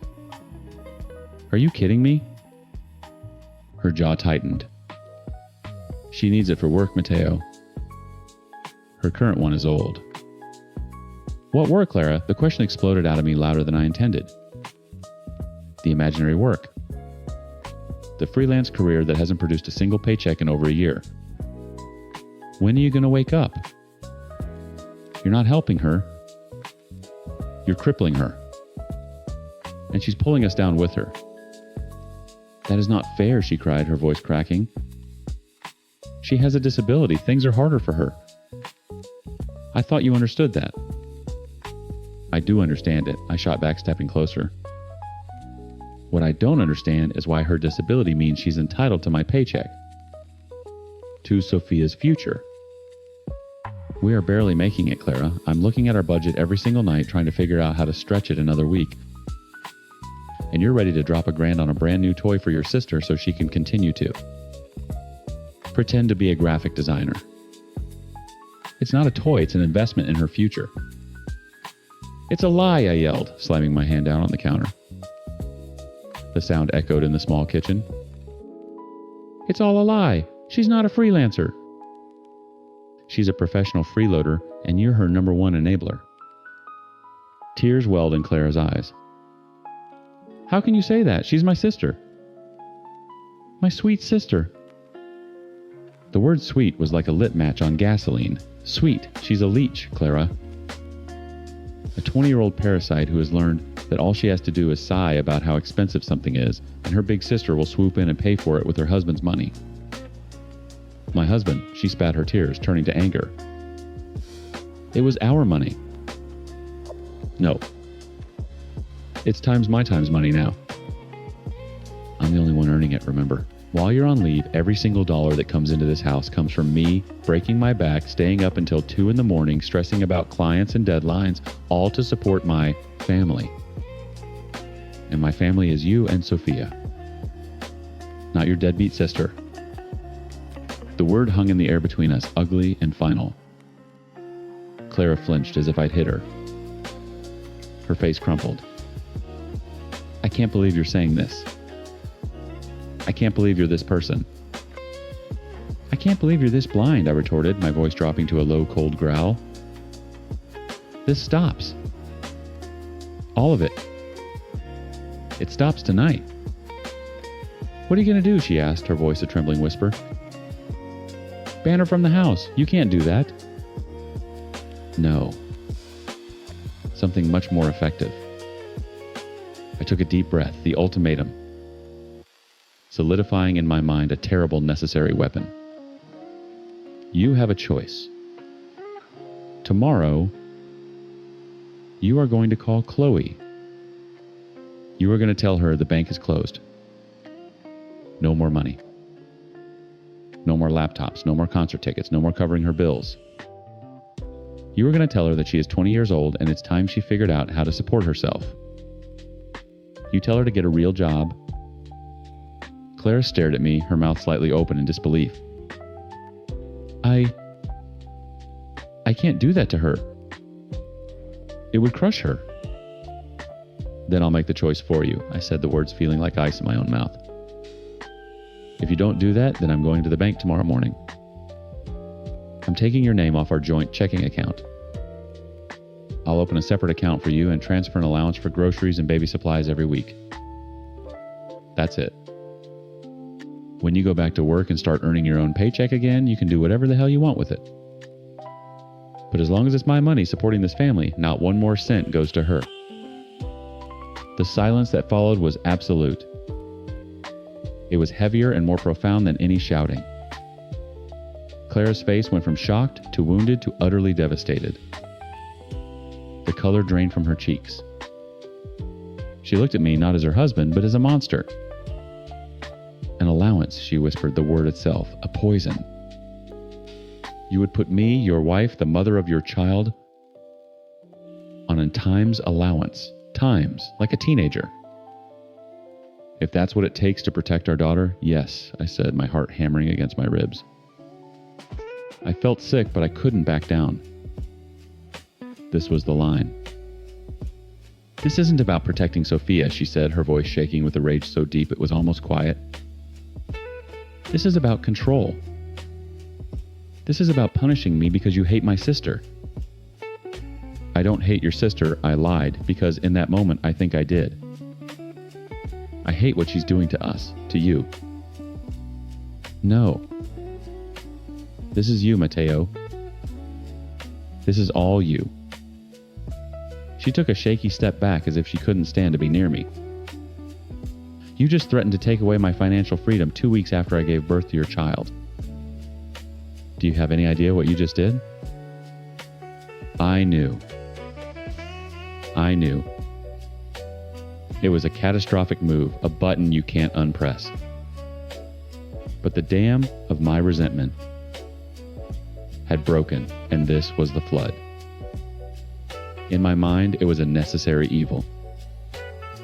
Chloe needed a shock to the system, and Clara needed to be wrenched from her orbit. It was tough love. It was survival. Clara just stared at me for another long moment, her eyes filled with a kind of betrayal I'd never seen before. Then, without another word, she turned and walked into our bedroom, closing the door softly behind her. It wasn't a slam. A slam would have meant there was still fire. The soft click was something worse. It was an ending. I stood alone in the kitchen, the silence buzzing in my ears. I looked at the phone on the counter at the picture of a ridiculously expensive laptop. Such a small thing to detonate a marriage. From the nursery, I heard Sophia begin to fuss a low whimper that quickly escalated into a cry. A few seconds later, I heard the bedroom door open and close, followed by Clara's soft footsteps heading to the nursery. She was going to our daughter. And I was out here completely alone, the enemy in my own home. I sank onto a kitchen stool, burying my head in my hands, listening to the muffled sound of my wife soothing our child, and I had never felt so right and so terribly catastrophically wrong in my entire life. Story 6. I'm 32, and up until 6 months ago, I thought I had the perfect life. Stable marriage to Liana for almost 7 years, decent job, close family, the whole American dream package. My younger brother Andrew was 27. The golden child everyone adored. Charming in that effortless way that made people gravitate toward him at parties. And he was finally getting married to his fiancée of 2 years. I was genuinely happy for him. Or at least I was, until I discovered he'd been screwing my wife for God knows how long. It started small, like these things always do, with Liana becoming distant in ways I couldn't quite pin down. She'd come home late from work claiming she was swamped with projects. Or she'd say her gym sessions ran long. Or she'd tell me she was helping Andrew plan wedding details because his fiancée was overwhelmed. I'm not the jealous type. Never have been. So I just nodded and kissed her forehead and asked if she needed anything. Looking back now, I want to punch myself for being so trusting. But that's hindsight for you. The weird thing was how close she and Andrew had gotten over those months. They had inside jokes I wasn't part of. They'd whisper to each other at family dinners and then laugh when I asked what was funny. And both of them kept their phones face down on tables like they were hiding state secrets. When I'd call out Andrew for monopolizing Liana's time, she'd actually defend him, telling me he was stressed about the wedding and I shouldn't be difficult, which should have been my first red flag waving violently in my face. One night, I walked into our bedroom around midnight and found her sitting on the edge of our bed, glowing smile on her face, fingers flying across her phone screen. The second she heard me, she locked it and shoved it under her pillow like a teenager caught doing something she shouldn't. She told me it was just Andrew asking about centerpiece options, and then actually had the nerve to ask if I was getting jealous of wedding planning. I laughed it off, said something about how I didn't care about flowers, and crawled into bed next to a woman who suddenly felt like a complete stranger. That's when the paranoia really started eating at me. Not the healthy kind that makes you communicate, but the toxic kind that makes you do things you're not proud of at 3 in the morning when sleep won't come. I'm not proud of what I did next, but I'm not sorry either. While Liana was in the shower the following evening, I grabbed her laptop, synced her iCloud messages to my phone, and within 30 seconds of scrolling, I thought I was going to be sick right there on our hardwood floors. The messages between her and Andrew went back almost 2 years. 2 entire years of my life where I was the idiot eating dinner with both of them, laughing at their jokes, planning family vacations together. There were flirty texts that made my skin crawl, intimate details I won't repeat here, and actual plans to meet up whenever I was at my Wednesday poker night or out on my morning runs. One message from Liana read, "You've always been the better brother. I should have met you first," with a heart emoji that felt like a blade between my ribs. Andrew replied that soon they wouldn't have to hide anymore and to just be patient. And I had to close the laptop before I put my fist through it. I sat there on our couch, listening to the shower run, wondering how long this had been happening under my nose, wondering how many times I'd hugged my brother while he was actively betraying me in the worst way possible. But the message that really made my blood run cold came 3 days later. I'd been checking their chat obsessively by then, screenshotting everything, backing it up to 3 different cloud services like I was building a case for the FBI. Andrew sent her a long message laying out their entire plan. After his wedding, after the honeymoon, they'd sit me down together and tell me the truth. "We can't keep hiding forever," he wrote. "Once I'm married and settled, we'll come clean to Mark. He'll understand eventually. Families forgive." Liana responded saying she was scared, but he was right. That she wanted to be with him openly because she was tired of pretending to love me. Reading that felt like being buried alive. Like the walls of my entire life were collapsing in on me in slow motion. They actually thought I'd just accept this, that I'd nod and smile and say, "Okay, these things happen," like some pathetic doormat who'd just roll over and let them walk all over me. My hands were shaking so hard I nearly dropped my phone. And that's when something fundamental shifted in my brain. I wasn't sad anymore. I wasn't hurt. I was absolutely furious, and that fury crystallized into something cold and calculated and patient. I could have confronted them right then. Could have kicked Liana out that night and never spoken to Andrew again. But that felt too easy, too quick, too merciful for what they'd done to me. No. I wanted them to feel exactly what I was feeling. Humiliated, betrayed, destroyed in front of everyone who mattered to them. Andrew's wedding was 3 months away. 3 months where I'd have to smile and pretend and play the supportive brother and loving husband while gathering every single piece of evidence I could find. So that's exactly what I did. I started acting normal again. Maybe even better than normal. I was attentive with Liana, helpful with Andrew's wedding planning. The model family man who suspected absolutely nothing. Every time Liana kissed me goodbye, before heading to the gym, I'd smile and tell her to have fun. Then I'd check the location sharing on her phone that she'd forgotten she'd enabled years ago and watch her drive straight to Andrew's apartment across town. Every family dinner where they'd exchange loaded glances, I'd raise my glass and toast to family loyalty while mentally rehearsing what I'd say when I finally dropped the bomb.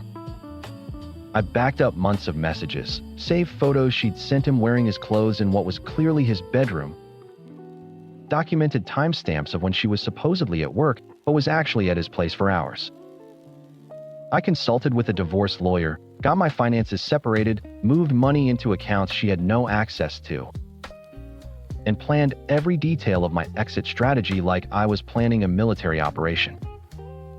The hardest part wasn't the investigation or the preparation. It was lying next to her every night knowing she was thinking about him. Knowing that when she touched me, she was probably wishing I was Andrew. Knowing that our entire marriage had become a joke I was the only one not laughing at. But I held it together because I had a singular goal. A target date circled in red on my mental calendar. Andrew's wedding day. The happiest day of his life. When he'd be surrounded by everyone he loved. When he'd feel invincible and untouchable. That's when I'd burn their entire world to the ground. The 3 months between discovering the affair and Andrew's wedding were the longest and strangest of my entire life. Like living in a movie where I was the only one who knew how it ended. Liana threw herself into wedding preparations with an enthusiasm that made me physically ill. She was constantly on the phone with vendors, helping Andrew's fiancée pick out bridesmaid dresses, organizing the bachelorette party like it was her own wedding she was planning. She'd come home gushing about how perfect everything was going to be, how Andrew deserved the most amazing day. And I'd sit there nodding and smiling while mentally adding each comment to my growing list of reasons why what I was about to do was completely justified. The worst part was watching her genuinely light up whenever his name came up. This sparkle in her eyes that I realized she hadn't had for me in years, maybe ever. I kept my mouth shut and played the role of supportive husband and excited brother, even as every fiber of my being wanted to scream the truth at both of them. I maintained the perfect facade. I asked Liana about seating charts. I offered to help Andrew with his vows. I even threw him a bachelor party where I gave a toast about brotherhood and loyalty while he got drunk and thanked me for always having his back. The irony was so thick I could have choked on it. but I just smiled and poured another round and thought about his face in 3 weeks. During those months, I became obsessed with making sure my plan was absolutely flawless, that I had every piece of evidence organized and ready to deploy. I created a separate email account where I forwarded all their messages. I had a USB drive with backups hidden in my car, and I documented every suspicious moment with dates and times like I was building a prosecutor's case file. My lawyer had the divorce papers ready to file the morning after the wedding, and I'd already signed a lease on a new apartment that Liana knew nothing about. Everything was in place. I just had to wait for the right moment. And every day that passed felt like holding my breath underwater waiting to surface. The hardest nights were when Liana would cuddle up to me in bed and talk about how excited she was for Andrew's big day, how she hoped we'd have a vow renewal ceremony someday, how family was the most important thing in the world. I'd stroke her hair and agree with everything while thinking about how in a few short weeks she wouldn't have either of us anymore. And honestly, that thought was the only thing that got me through it. About 2 weeks before the wedding, I noticed Liana getting more anxious, more distracted, checking her phone constantly, even more than usual. One evening, I caught a glimpse of a message from Andrew before she swiped it away. Something about not being able to wait to see her at the rehearsal with a winky face that made me want to put my fist through the drywall. She blushed when she saw me looking and mumbled something about him joking around about bridesmaid stuff. But we both knew that wasn't what he meant. That message confirmed what I'd suspected. They were planning something for the wedding weekend itself, probably sneaking off during the rehearsal dinner or after the ceremony. One last rendezvous before their big confession to me. The thought of them being that brazen, that disrespectful, that confident I'd never figure it out just added more fuel to the fire that had been burning in my chest for 3 months straight. The week of the wedding arrived, and our apartment became wedding central. Liana was gone constantly for final dress fittings and venue walkthroughs and last-minute errands, probably half of which were covers for meeting up with Andrew one more time. I used the alone time to finalize my speech, the one I'd been writing and rewriting for months. The one that would detonate like a nuclear bomb in the middle of his perfect day. I practiced it in the mirror, timed it out, made sure every single word would hit exactly the way I wanted it to. Some people might think what I was planning was cruel or over the top. But those people hadn't spent 3 months watching their wife fall deeper in love with their brother while pretending everything was fine. The night before the wedding, Liana was practically glowing with excitement as she packed her overnight bag for the hotel where the bridal party was staying. She kissed me goodbye and told me she loved me. And I said it back. Because at that point, what difference did 3 more lies make in an ocean of them? After she left, I sat in our empty apartment. Well, her apartment soon. And felt nothing but cold determination. I wasn't nervous, wasn't second-guessing myself, wasn't worried about the consequences. I'd already grieved the loss of my marriage and my brother during those 3 months of pretending. Tomorrow was just making it official and public. The wedding day started early with me getting ready alone, putting on my best suit, fixing my tie, looking at myself in the mirror and barely recognizing the guy staring back at me. I'd lost about 15 pounds during those 3 months, not from trying, but just from the stress eating away at me. And there was something harder in my eyes that hadn't been there before. I looked like someone who'd been through a war, which I guess in a way I had been. I drove to the venue. This beautiful lakeside estate with gardens and fountains that Andrew's fiance's family had probably dropped 60 grand on. And watched everyone arriving in their fancy clothes with their oblivious smiles. My parents were there looking proud. Liana's family was there looking excited. All these people who had absolutely no idea that in a few hours their perfect day was going to implode spectacularly. I found my seat. made small talk with relatives, accepted compliments on my suit, and waited for my moment. The ceremony itself was torture. Watching Andrew stand at that altar looking handsome and happy. Watching his fiancée walk down the aisle in her gorgeous white dress with tears of joy in her eyes. Watching them exchange vows about faithfulness and honesty, while I knew he'd been betraying her with my wife for 2 solid years. I actually felt bad for her in that moment. This innocent woman who had no idea she was marrying a cheater and a liar. But I told myself she was better off finding out now than after they'd built an entire life on his lies. When the officiant pronounced them husband and wife and everyone cheered, I clapped along with them and thought about how this would probably be the last truly happy moment Andrew would have for a very long time. The reception started and I watched Liana across the room. Absolutely stunning in her bridesmaid dress. Laughing with Andrew whenever she got close to him. Their eyes meeting across the crowd in ways that made me sick to my stomach. She kept glancing at me too, probably making sure I wasn't noticing their little moments. But I'd just smile and wave and she'd visibly relax. Andrew gave his own speech thanking everyone for coming. Talking about love and commitment and building a future together. And I almost laughed out loud at the hypocrisy of it all. Then came the best man speeches, then the maid of honor's toast.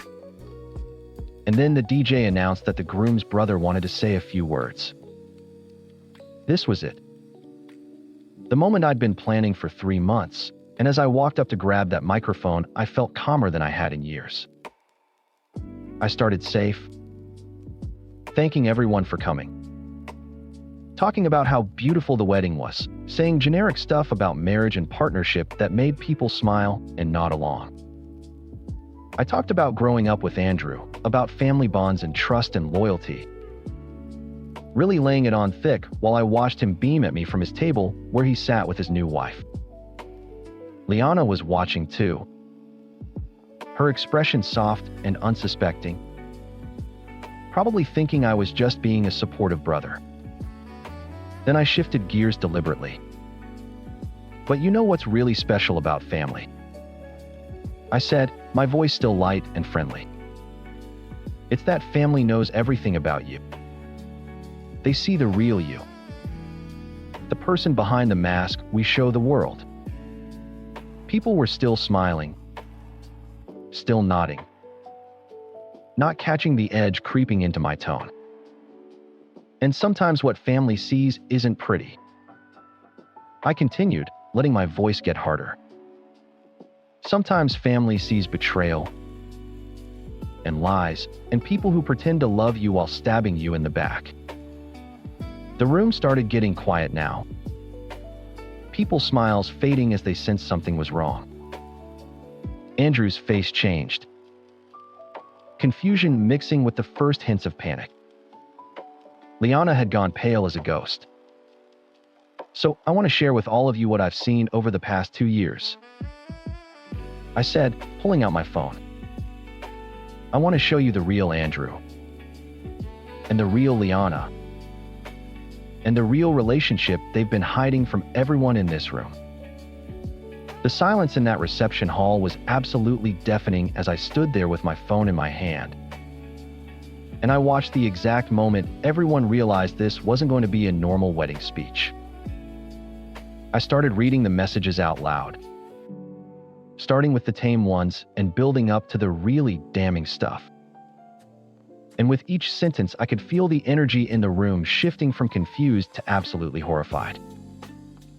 I read Liana's message about how Andrew was always the better brother and how she wished she'd met him first. And I heard my mom let out a sharp gasp from her table. I read Andrew's messages about sneaking around when I was at poker nights, about planning their future together after he got married and settled, about how they just had to be patient a little longer. I showed photos on my phone of Liana in Andrew's apartment wearing his shirts. Timestamps proving she was there when she told me she was at work or the gym. The bride, Andrew's wife of literally 2 hours, started crying before I even got halfway through. These horrible choking sobs that echoed through the dead silent room. Andrew jumped up from his table trying to grab the microphone from me, but the best man and 2 groomsmen held him back, probably thinking he was just emotional and didn't want me embarrassing him, not realizing I was just getting warmed up. I read the message where they planned to confess everything to me after the honeymoon, where Andrew wrote that families forgive and everything would work out fine. Well, Andrew, I said, looking directly at him with a smile. Here's your confession, just a few months early. Hope you don't mind. Liana was frozen in her chair, white as a sheet, tears streaming down her face, but not making a single sound. Some of her bridesmaids had physically moved away from her like she was contagious. And her mom was staring at her with this look of pure disgust that almost made me feel bad for her, almost. My dad stood up and tried to say something, probably trying to stop this train wreck. But I held up my hand and kept going without missing a beat.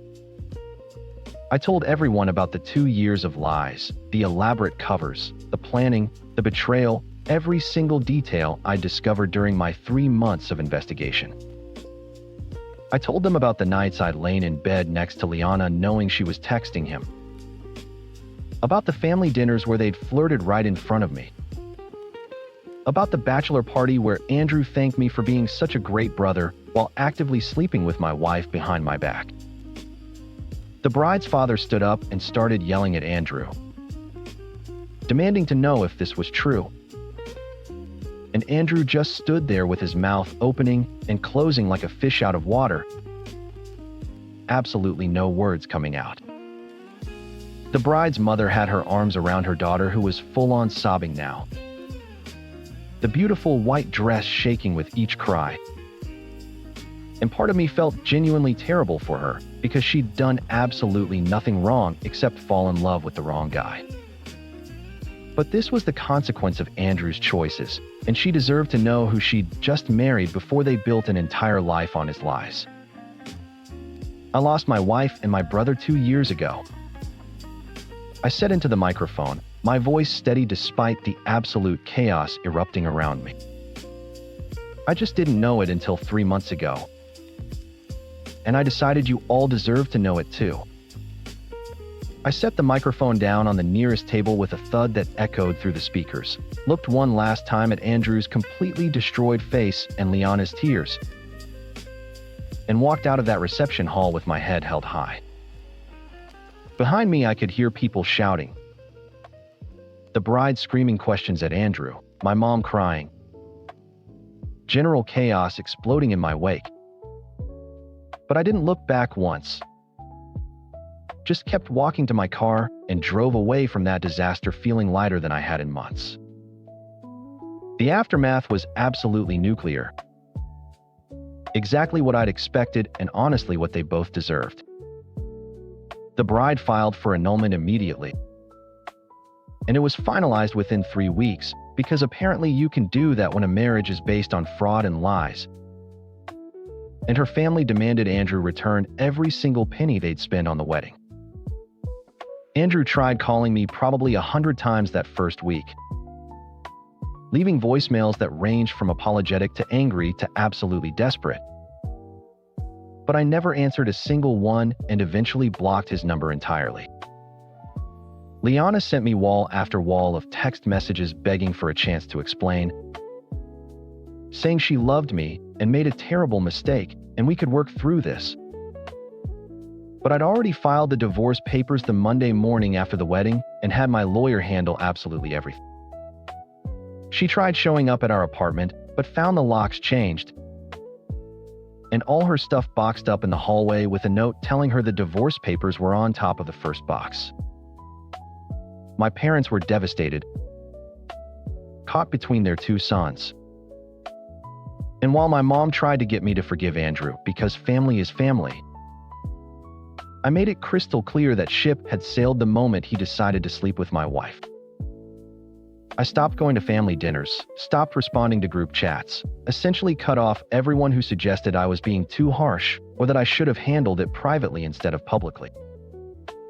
The people who mattered, my real friends, they understood completely and supported me. And everyone else could kick rocks for all I cared. Andrew's life imploded in spectacular fashion. The annulment was just the beginning of his problems. His ex-fiance's family was extremely well connected in the city where we lived, and word spread like wildfire about what happened.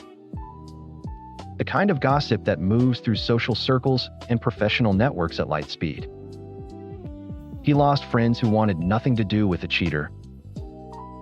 He ended up leaving his job because the humiliation and whispers made it absolutely unbearable.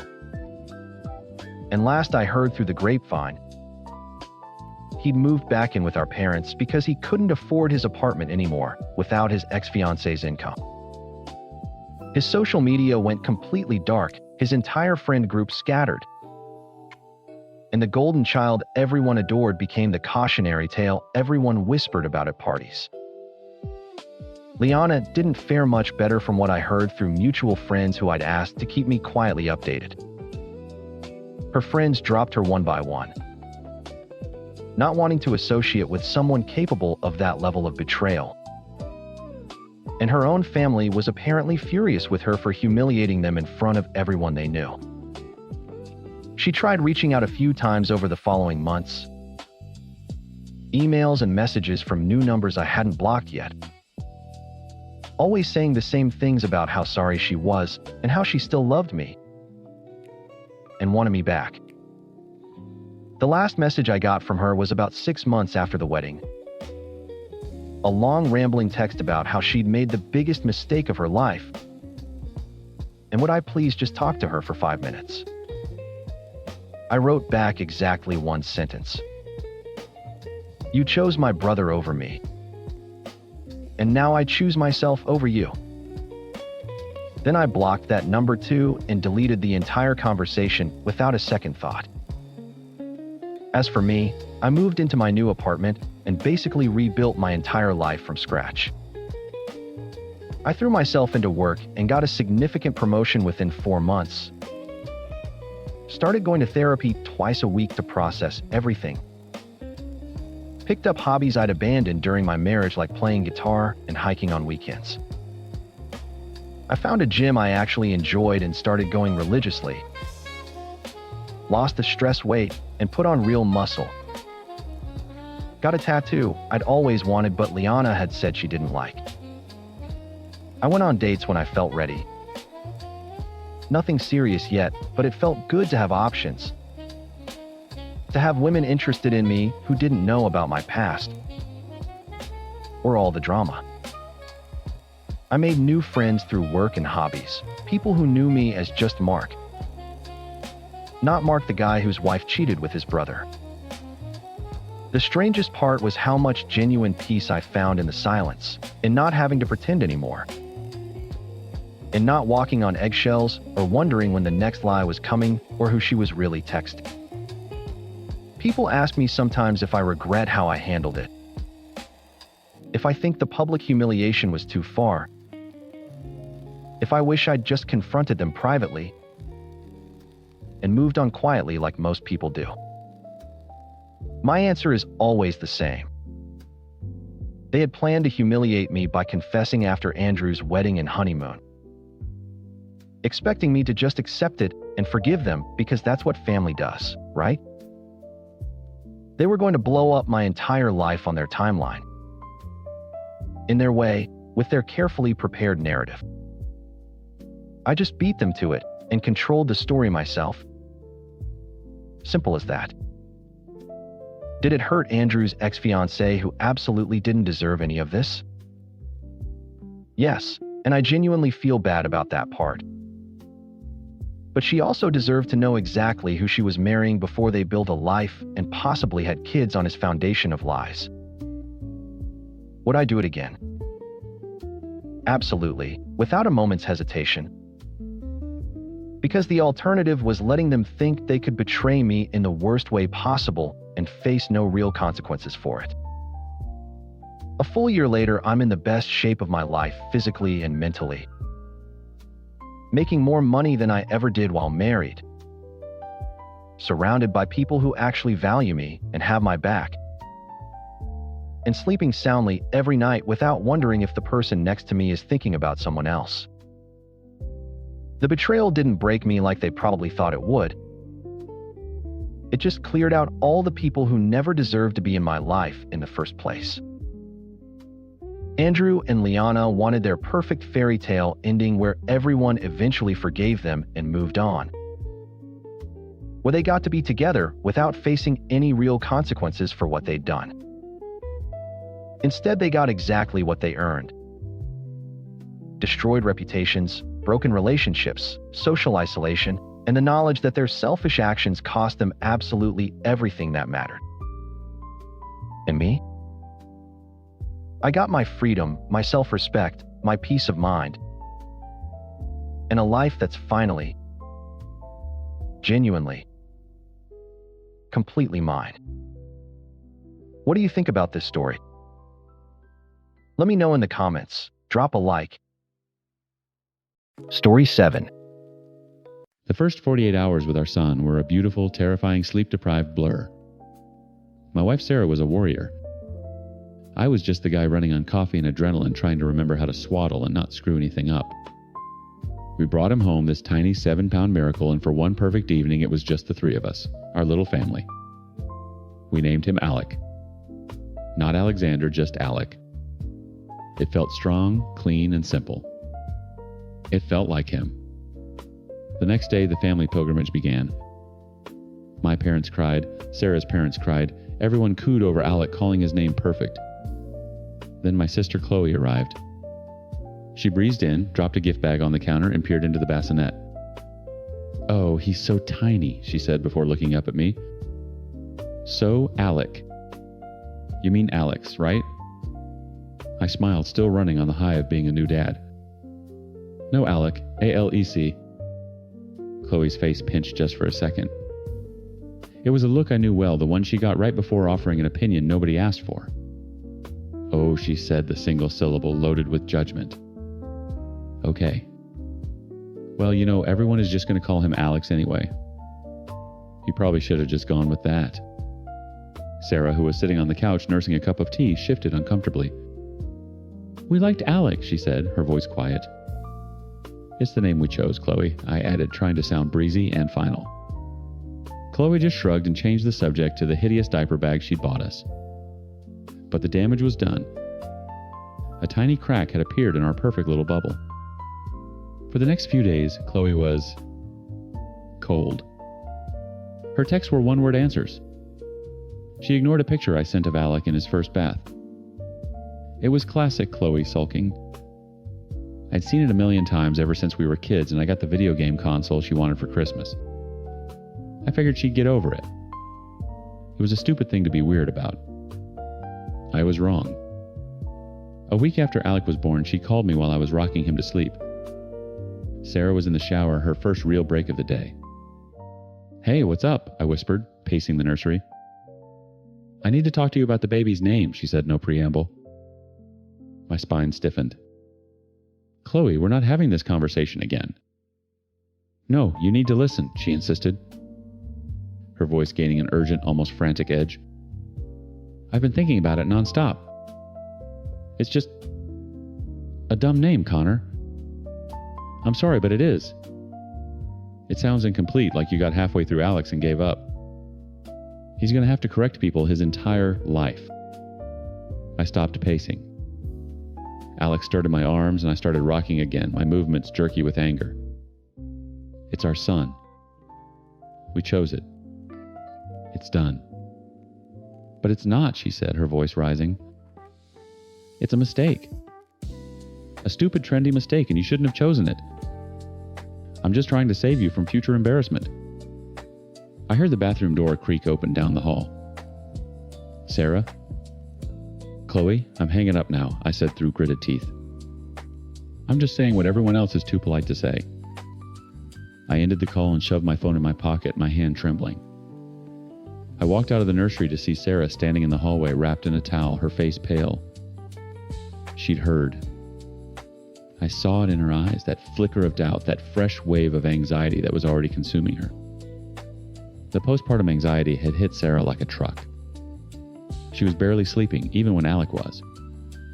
She worried about everything, if he was warm enough, if he was eating enough, if she was holding him right. She was fragile, second-guessing every single instinct. And now my sister had just lobbed a grenade into her fragile confidence, basically telling her she'd failed at the very first task of motherhood, naming her child. Don't listen to her, I said, my voice softer than I felt. She's being ridiculous. Sarah just nodded, not meeting my eyes, and disappeared into our bedroom. I knew she wouldn't just brush it off. It would sit there and fester, another thing for her anxious mind to latch onto. For 2 days, there was silence. I didn't reach out to Chloe, and she didn't reach out to me. I was hoping, praying she'd finally dropped it. I focused on Sarah, trying to rebuild the confidence Chloe had shattered. I kept telling her how much I loved the name Alec, how perfect it was, how perfect times he times was. She would smile, but it never quite reached her eyes. Then this afternoon, my phone buzzed. I was sitting on the floor trying to assemble a baby swing that looked like it required an engineering degree. Sarah was on the couch with Alec sleeping on her chest, a rare moment of peace. I glanced at the screen. It was a text from Chloe. My stomach dropped. My hands were shaking as I opened it. It wasn't an apology. It was an ultimatum. Asterisk, asterisk, I've spoken to Mom and Dad, and they agree with me. This isn't just my opinion anymore, it's a family opinion. You need to take it on board and change the name. If you won't do that, you at least need to go correct the spelling on the birth certificate to Alex. It's not too late to fix this. Asterisk, asterisk. I stared at the glowing screen, the words burning into my retinas. Asterisk, correct the spelling. Fix this. Asterisk. My thumb hovered over the keyboard, shaking with a rage so pure and cold it felt like ice water flooding my chest. Beside me, Sarah stirred. Alec was still asleep on her, his tiny chest rising and falling in a rhythm of perfect peace. A peace my sister seemed hell-bent on destroying. What is it? Sarah whispered, her eyes tracking the rigid line of my jaw. I didn't say a word. I just turned the phone and let her read it. I watched her face crumble. It wasn't loud or dramatic. It was a quiet, devastating collapse. The light in her eyes just went out. Her shoulders slumped, and she pulled Alec a little closer, as if to shield him from the words on the screen. That was it. That was the last straw. I stood up carefully, placing the half-assembled baby swing parts on the floor, and walked into the kitchen. I hit Chloe's contact and put the phone to my ear. She answered on the second ring, her voice smug. Did you get my text? I think it's for the bee. Listen to me very carefully. I cut her off, my voice dangerously low. You will not contact me or Sarah about this again. Not by text, not by phone, not by carrier pigeon. Do you understand? There was a stunned silence. Excuse me, I was just... No, I snapped the word like a gunshot in the quiet house. You don't get to just anything. Your opinion on my son's name is useless. It is worthless. It means absolutely nothing to me, and even less to Sarah. The only thing it's doing is causing pain to a new mother who is already going through hell, and I will not allow it. How dare you, she shrieked, her voice cracking with indignation. I'm just sharing a family opinion. Mom and Dad agree with me. I don't care if the Pope himself agrees with you, I retorted, my voice rising. This is not a family opinion situation. This is my son, my wife, my family. There are some topics that are completely off limits. And this is the biggest one. You have crossed a line you can't even see anymore, Chloe. You're being a bully, Connor. I'm your sister. Then act like it. I was yelling, now pacing the kitchen tiles like a caged animal. A sister would have brought a casserole and told my wife she was doing a great job. A sister would have held her nephew and said his name was perfect because times he times is perfect. You have done nothing but try to tear down the first real decision we've made as parents. So we're done. This conversation is over permanently. I hung up before she could say another word. My heart was hammering against my ribs. I leaned against the counter, breathing heavily, the silence of the house pressing in on me. When I walked back into the living room, Sarah was looking at me, tears silently streaming down her cheeks. "You didn't have to do that," she whispered, her voice thick. "Yes," I said, my own voice shaking. "I really did." The fallout was faster and more brutal than I could have imagined. 2 hours later, while I was finally wrestling the last screw into the baby swing, my mom called. "Connor, what on earth did you say to your sister? She is absolutely beside herself." I didn't even try to soften it. I told her to leave us alone. She said you called her opinion useless and screamed at her. My dad's voice chimed in from a speakerphone. She was just trying to help son.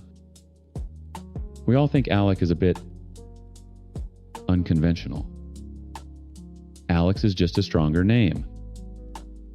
I felt a fresh wave of fury so potent it made me dizzy. Unconventional. It's a name. It's not like we named him Xylophone. And she wasn't helping, she was demanding. She sent Sarah a text telling us to go change the birth certificate. After I already told her to stop. Well, her delivery might have been a bit off, my mother conceded, but her heart was in the right place. You were far too harsh, Connor. She's your family. You owe her an apology. I laughed.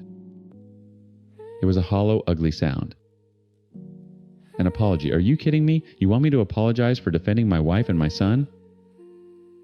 You need to learn that not everything is a personal attack, my dad said, his tone dripping with paternal disappointment. You've completely overreacted and hurt your sister's feelings.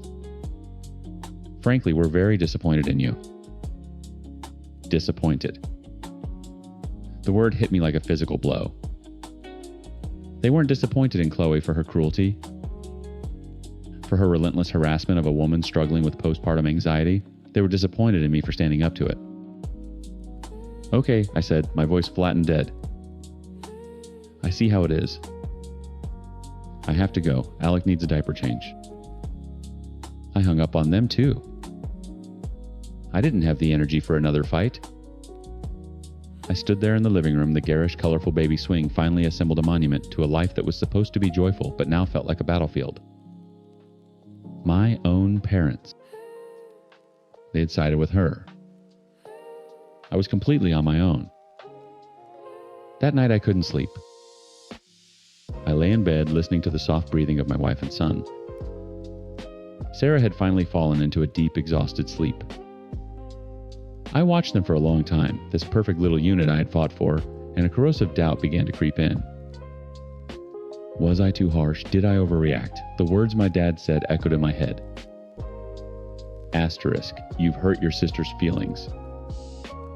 Asterisk, in their eyes, I was the villain.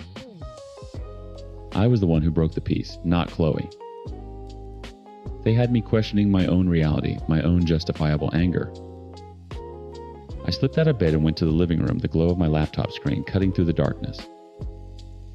I felt isolated, cornered, and furious. I needed an outside perspective. I needed to know if I was crazy. My fingers flew across the keyboard, typing out the whole miserable story. The first visit, the phone call, the ultimatum, the showdown. I described Sarah's anxiety, my parents' betrayal, and the soul-crushing feeling of being ganged up on by the people who were supposed to be my biggest support. I typed until my fingers ached and my eyes burned. When I was done, I stared at the blinking cursor at the end of the post. I gave it a title, a simple, desperate question for a jury of anonymous strangers.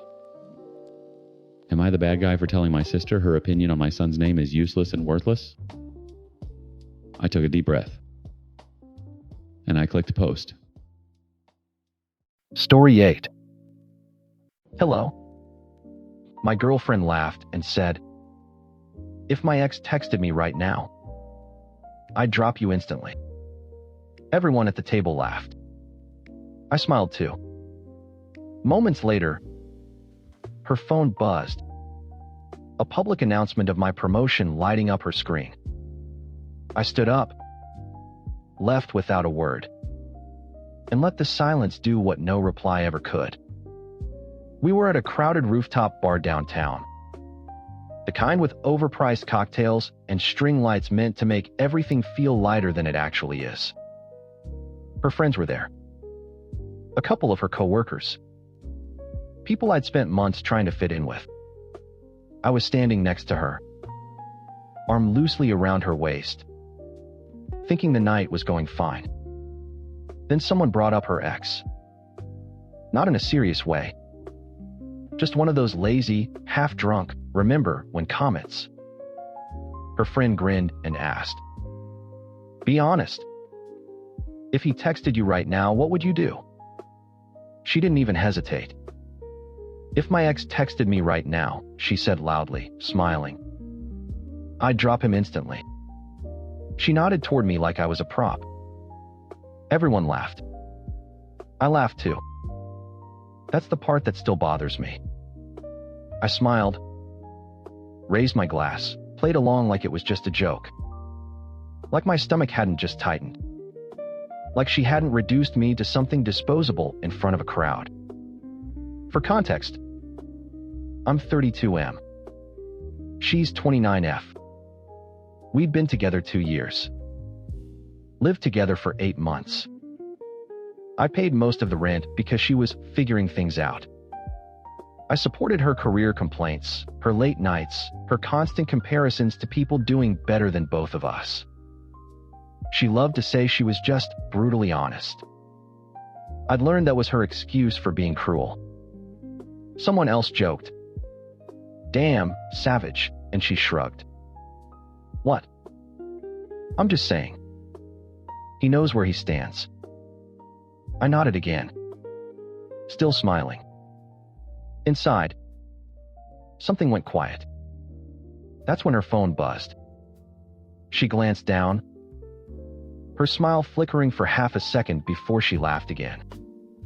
"Oh wow," she said, holding up her screen.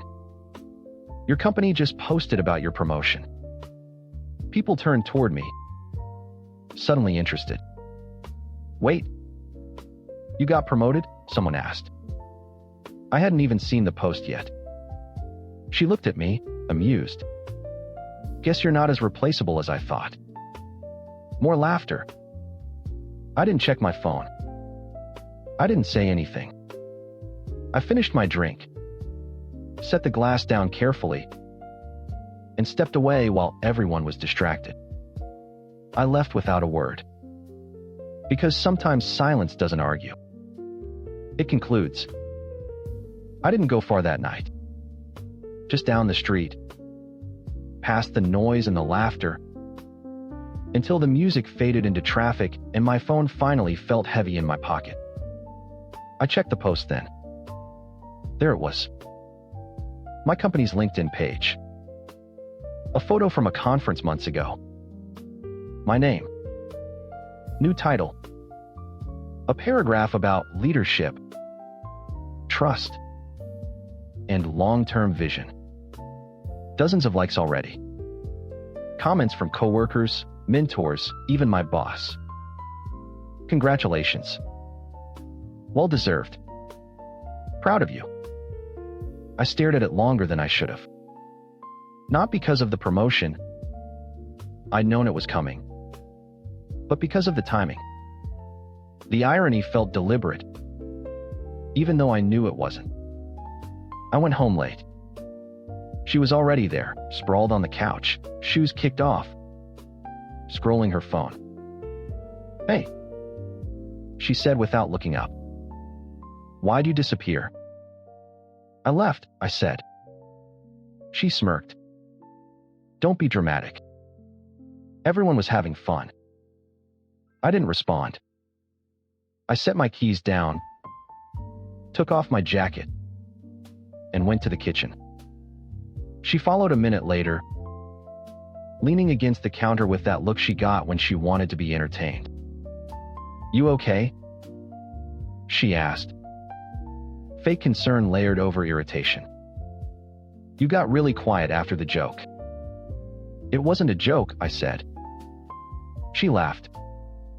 Oh my God, you're still on that? Relax. You know I didn't mean it like that. I looked at her. Really looked. The ease with which she dismissed it.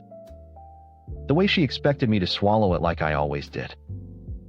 You said you'd drop me instantly, I replied. In front of everyone. She rolled her eyes. People exaggerate. Besides, my ex would never text me. Right, I said. She stepped closer. And even if he did, it wouldn't mean anything. You're being insecure. There it was. The word she used every time I reacted to disrespect. She grabbed her phone, waved it in the air. See? Nothing. Happy. I nodded. Yeah. That seemed to satisfy her. She went back to the couch, already bored of the conversation.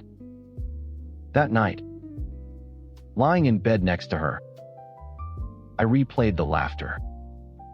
The way no one questioned it. The way I'd smiled to make it easier for everyone else. I realized something then. She hadn't embarrassed me. She'd revealed herself. And once you see that clearly, you stop needing to explain why you're pulling away. You just do. The next few days felt strangely calm on the surface. She sent me the promotion post the morning after like it was hers to share. Guess I'm dating a big shot now, faced with tears of joy. No congratulations. No pride. Just ownership. I replied with a thumbs up emoji and went back to work. That's when the comments started changing. You're acting different, she said that night while we ate dinner. Don't let this promotion go to your head. I kept my eyes on my plate. It won't. She studied me like she was looking for something to poke at. I just don't want you thinking you're suddenly above anyone. Above her, she meant. Later that week, we met up with the same group again. Different bar. Same energy. Her ex didn't come up this time, but she found other ways. She interrupted me mid-sentence to correct a detail that didn't matter. She joked about how corporate I sounded now. She told someone, he's only good at work stuff. Emotionally. Total mess. Everyone laughed again. I smiled again. But something had shifted. I wasn't shrinking anymore. I was observing. On the way home, she sighed dramatically. You were kind of boring tonight. I glanced over. Yeah. You used to be more fun before you got all serious, she said. Just don't forget. Success doesn't make you interesting. That one stayed with me. Not because it hurt. Because it explained everything. She needed me smaller so she could feel bigger. Needed me uncertain so she could feel chosen. And the moment something external validated me, something she couldn't control, she started cutting. That night, while she slept, I opened a notes app and started writing. Not feelings. Facts. What I paid. What I covered. What I postponed for us. I also wrote down a date 6 months in the future. Not a deadline. A checkpoint. She still thought the joke was harmless. She had no idea she'd already lost the audience that mattered most. By the second week after the bar, she started pushing harder. It was subtle at first. Little comments meant to test whether I'd shrink back into place. Must be nice getting all this attention at work, she said one morning while getting ready. Just don't start thinking you're special. I didn't answer. That bothered her. She was used to reactions, defensiveness, reassurance. Arguments she could win. Silence confused her. So she escalated. One night, while we were watching TV, she casually said, "You know, my ex would have handled that promotion way better than you." I muted the TV. Looked at her. "How so?" I asked. "He just had more presence," she said, smirking. "More confidence. Not this quiet, brooding thing you're doing lately." There it was again. Comparison as correction. I nodded slowly. "Sounds like you really admire him." She scoffed. "Don't be dramatic. I'm just saying." She always just said things. Never owned the impact. Never apologized. The cruelty was always framed as honesty, and honesty was always framed as a favor. A few days later, she asked if I could cover a larger share of rent again because she was between opportunities. I agreed without discussion. Not because I felt obligated, but because I was already planning my exit, and keeping the peace bought me time. That night, she posted another story. A photo of her drink. Caption: "Still waiting for someone who actually excites me." I saw it. She knew I would. She didn't look at me once when she came to bed. Lying there in the dark, I realized something important. She wasn't trying to leave me. She was trying to scare me into staying smaller. People like that don't want to end relationships. They want leverage. They want you unsure, grateful, replaceable. The promotion post hadn't impressed her. It had threatened her. And from that moment on, everything she did was about restoring the old balance, where I laughed off disrespect and called it love. What she didn't know was that balance was already gone. I wasn't angry. I was preparing. And preparation is far more dangerous than rage. The night everything finally tipped wasn't dramatic. No shouting. No tears. Just a quiet realization that I'd crossed some invisible line she couldn't pull me back from. We were at dinner with another couple. Friends of hers I barely tolerated. Midway through the meal, the guy asked how work was going. Before I could answer, she cut in. "He's been so full of himself lately," she said, laughing. "Ever since that promotion post. Like, relax, you're still you." Everyone chuckled. I smiled again. Out of habit. Out of muscle memory. Then she added, "Honestly, if my ex texted me right now, I'd still drop everything. At least he knew how to keep things exciting." That one landed differently this time. Not because it was worse, but because I didn't feel the need to recover from it. I excused myself to the bathroom, stood there staring at my reflection, and felt something settle. No anger. No humiliation. Just certainty. When I came back, she was already scrolling her phone under the table. It buzzed. She glanced down and froze for half a second. Then she laughed loudly. "Oh my God. Speak of the devil. Your company reposted the promotion again. Guess you're really milking this." She turned the screen toward the table. Everyone leaned in, suddenly impressed.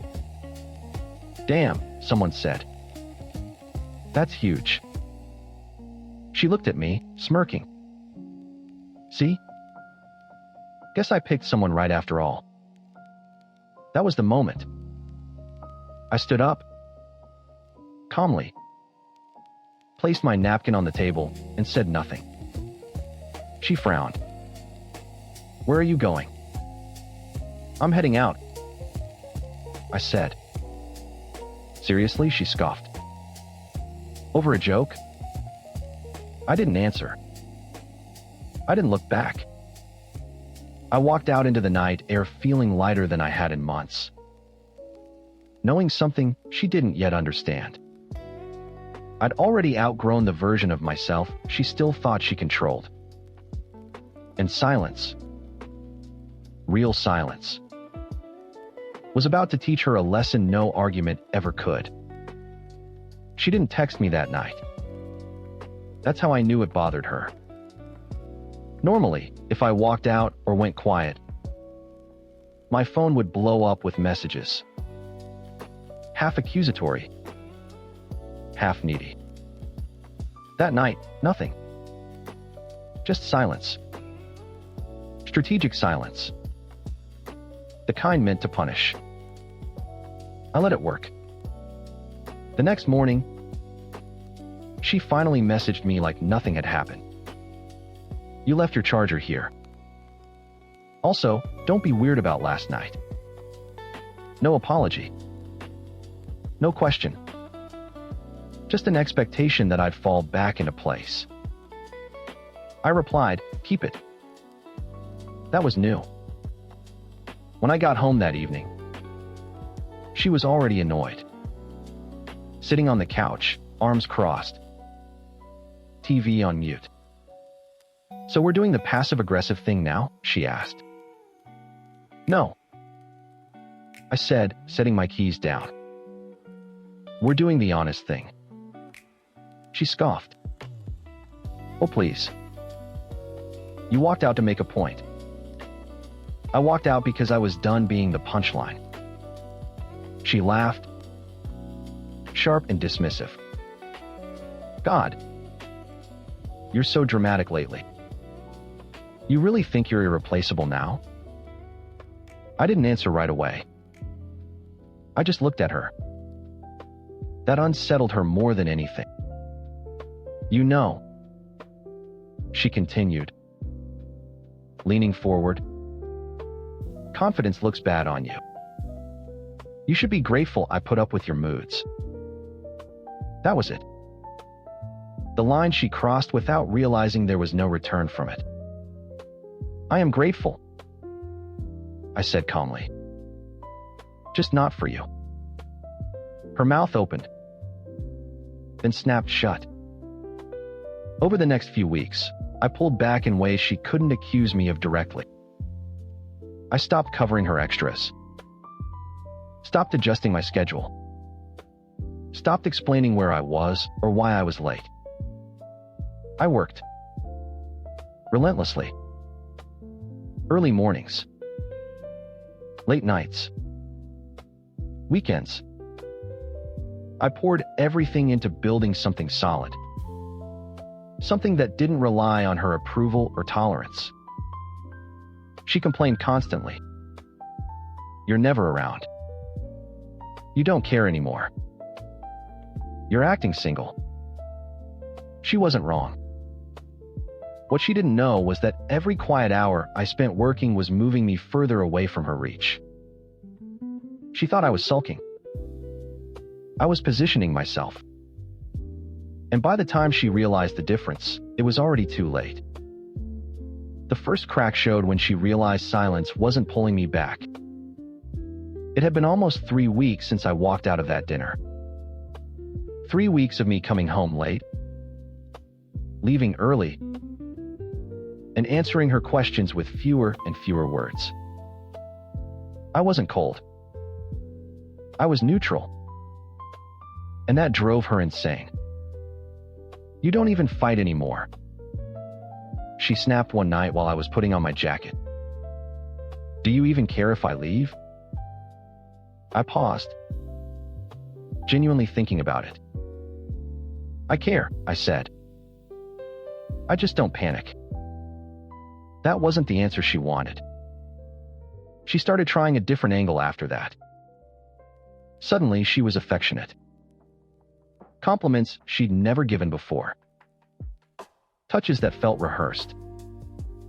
"You've been doing really well lately," she said one evening, tracing her finger along my arm. "I knew you had it in you." I smiled politely. "Funny," I replied. "I don't remember you saying that before." Her face tightened for half a second before she recovered. "I was just trying to push you." "Push?" "Right." A few days later, she tested me again. "You know," she said casually while scrolling her phone, "my ex liked one of my old photos today." I didn't react. She waited. Looked up.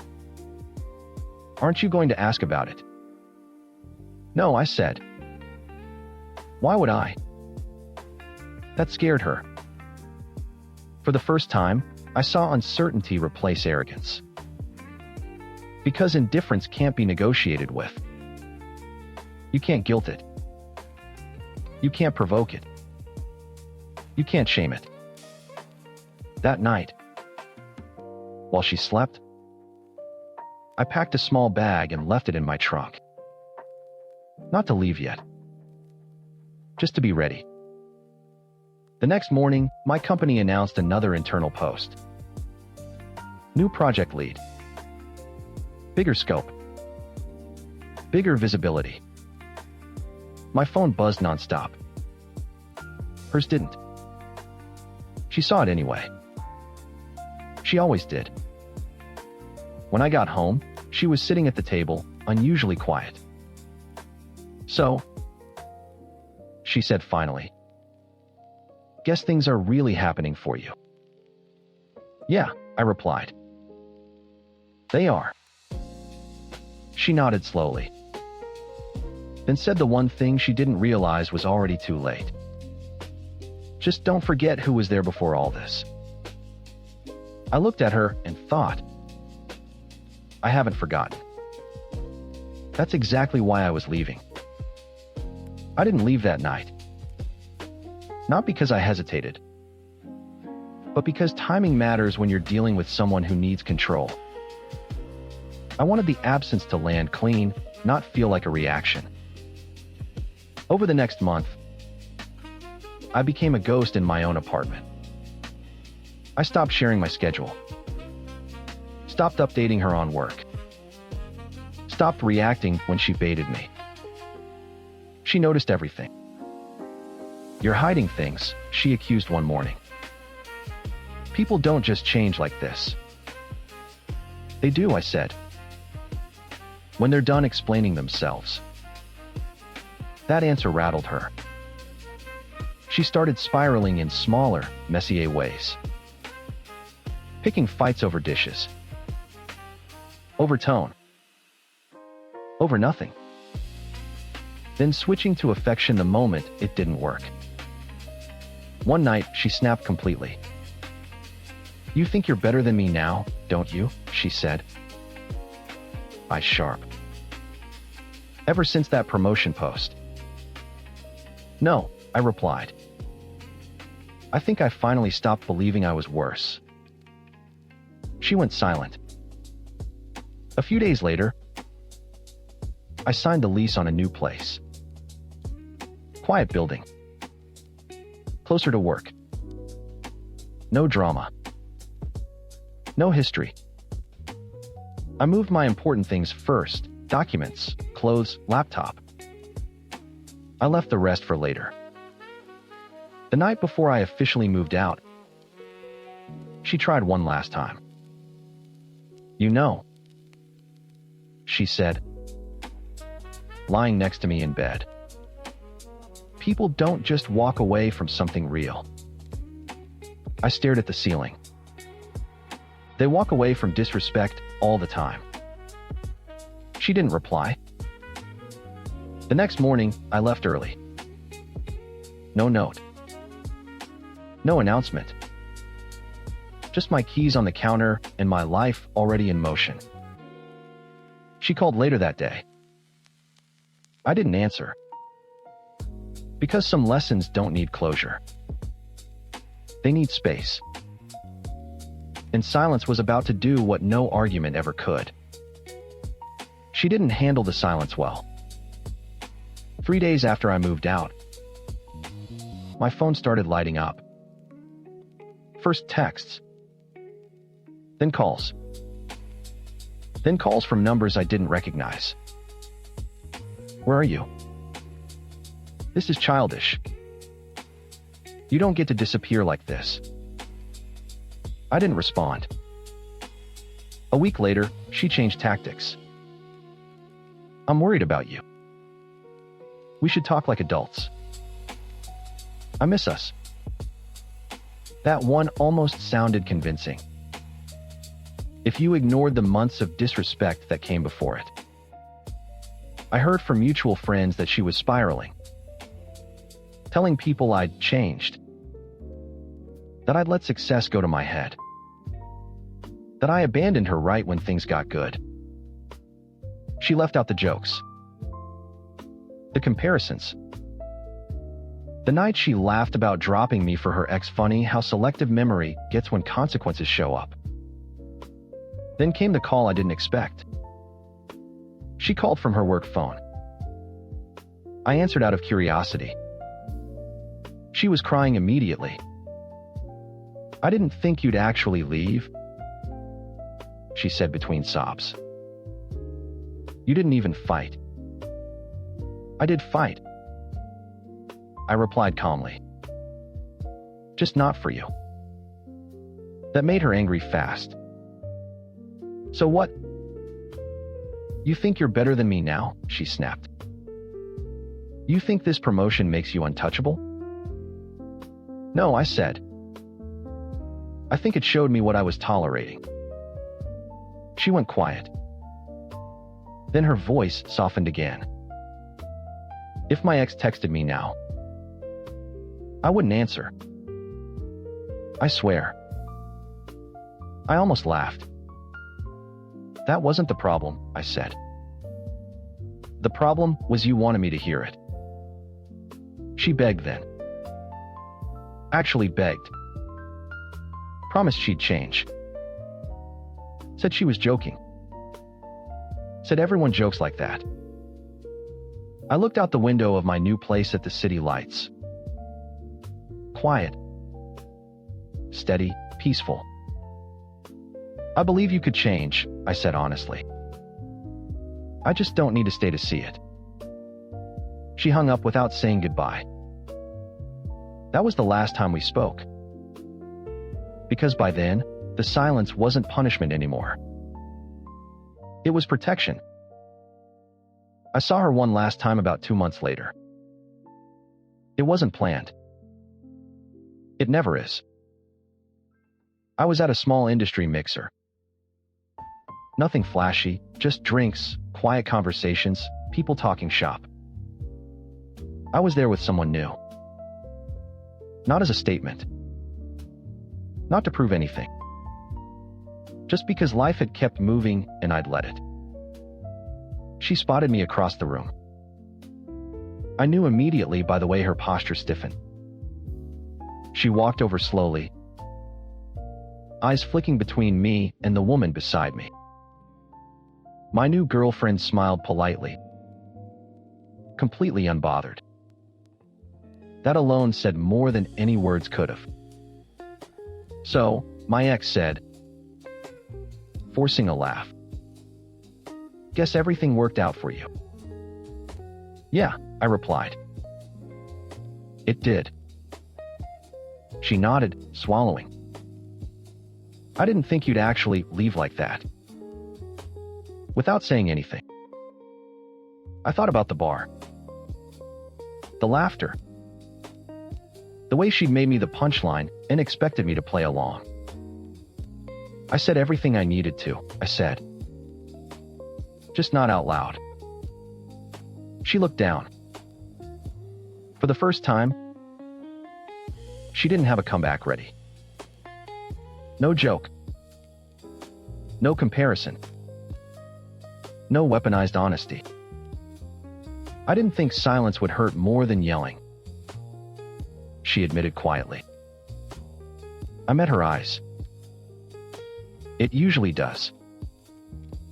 There was a long pause before she asked the question I knew was coming. Do you ever miss me? I answered honestly. I miss who I was before I learned better. That was the end of it. She nodded once, stepped back, and walked away without another word. I turned back to my girlfriend, who squeezed my hand and asked if I was okay. I was. Because some people only understand your value when you stop explaining it to them. And sometimes the most powerful response isn't anger or revenge or closure. It's building a life so full and steady that the person who tried to make you feel replaceable can only watch it happen. From the outside. In silence. Bye-bye. Story 9. The crunch of tires on the gravel driveway was what woke me. 2:13 a.m. My heart hammered against my ribs, the same dull panic I'd felt every night for the last 2 weeks.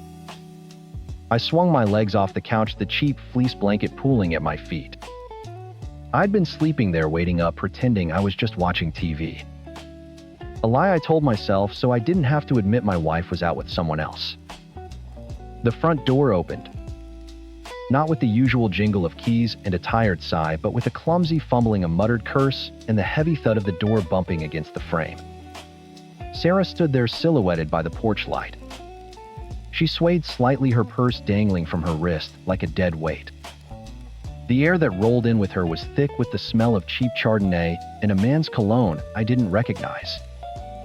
Sarah, where the hell have you been? My voice was thinner than I wanted. She didn't look at me. She focused on kicking off her heels, each one landing with a soft thud on the hardwood floor. Out. Out where I called you. I texted. I was worried sick. She finally looked up, her eyes glassy and unfocused. There was no apology in them. No concern. Just a kind of flat, defiant exhaustion. I can't do this anymore, Luke. Do what, work late, go out with your friends, and not tell me. What are you talking about? I kept my voice low. Chloe and Ben were asleep upstairs. Us, she said, waving a limp hand around the living room at the photos on the mantelpiece at me. This marriage. It's dead. The words didn't compute. It was like she was speaking a foreign language. Dead, what are you talking about? We had dinner with my parents last Sunday. We were fine. A dry, bitter laugh escaped her lips. Were we? Or were we just playing our parts? I'm not happy, Luke. I haven't been happy for a long time. That was the first shot. The classic line I'd learn later was straight from the Cheater's Handbook. It's designed to make you question your own reality. And you're just telling me this now. At 2 a.m, drunk, I met someone. She blurted out the words, tumbling over each other. He makes me feel alive. He sees me. I'm leaving. I felt the floor drop out from under me. My vision tunneled. You're leaving. Leaving what? You? The kids. This house. I want to be happy. What about times our times happiness? I choked out, pointing a shaking finger from me to her. What about Chloe? What about Ben?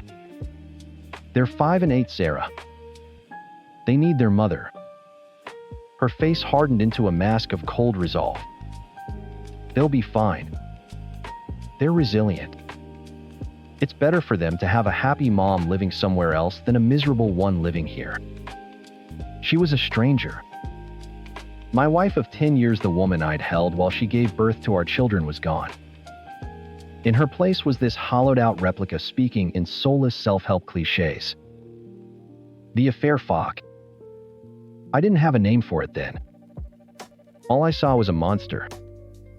She pushed past me and went upstairs. I heard her rummaging in the closet. The sound of suitcase wheels on the floor. I followed my legs, feeling like lead. "Don't do this," I begged, standing in the doorway of our bedroom. She was throwing clothes into an open suitcase on the bed, a dress I bought her for our anniversary, a sweatshirt she stole from me in college, our history tossed aside like garbage. "Sarah, please. We can fix this. We can go to counseling. Whatever it takes." She stopped a pair of jeans in her hand and turned to me. "Why would I want to fix this so we can go back to being miserable? You suffocated me, Luke." I couldn't breathe. She was feeding on my panic, twisting my desperation into a justification for her betrayal. "I love you," she said, the words utterly meaningless. "But I'm not times and love times with you anymore." She zipped the bag, grabbed her purse, and walked toward the door. I stood in her way. "Please," I whispered, tears finally breaking free. "Don't leave your kids." "I'll call them tomorrow," she said, her voice devoid of any emotion.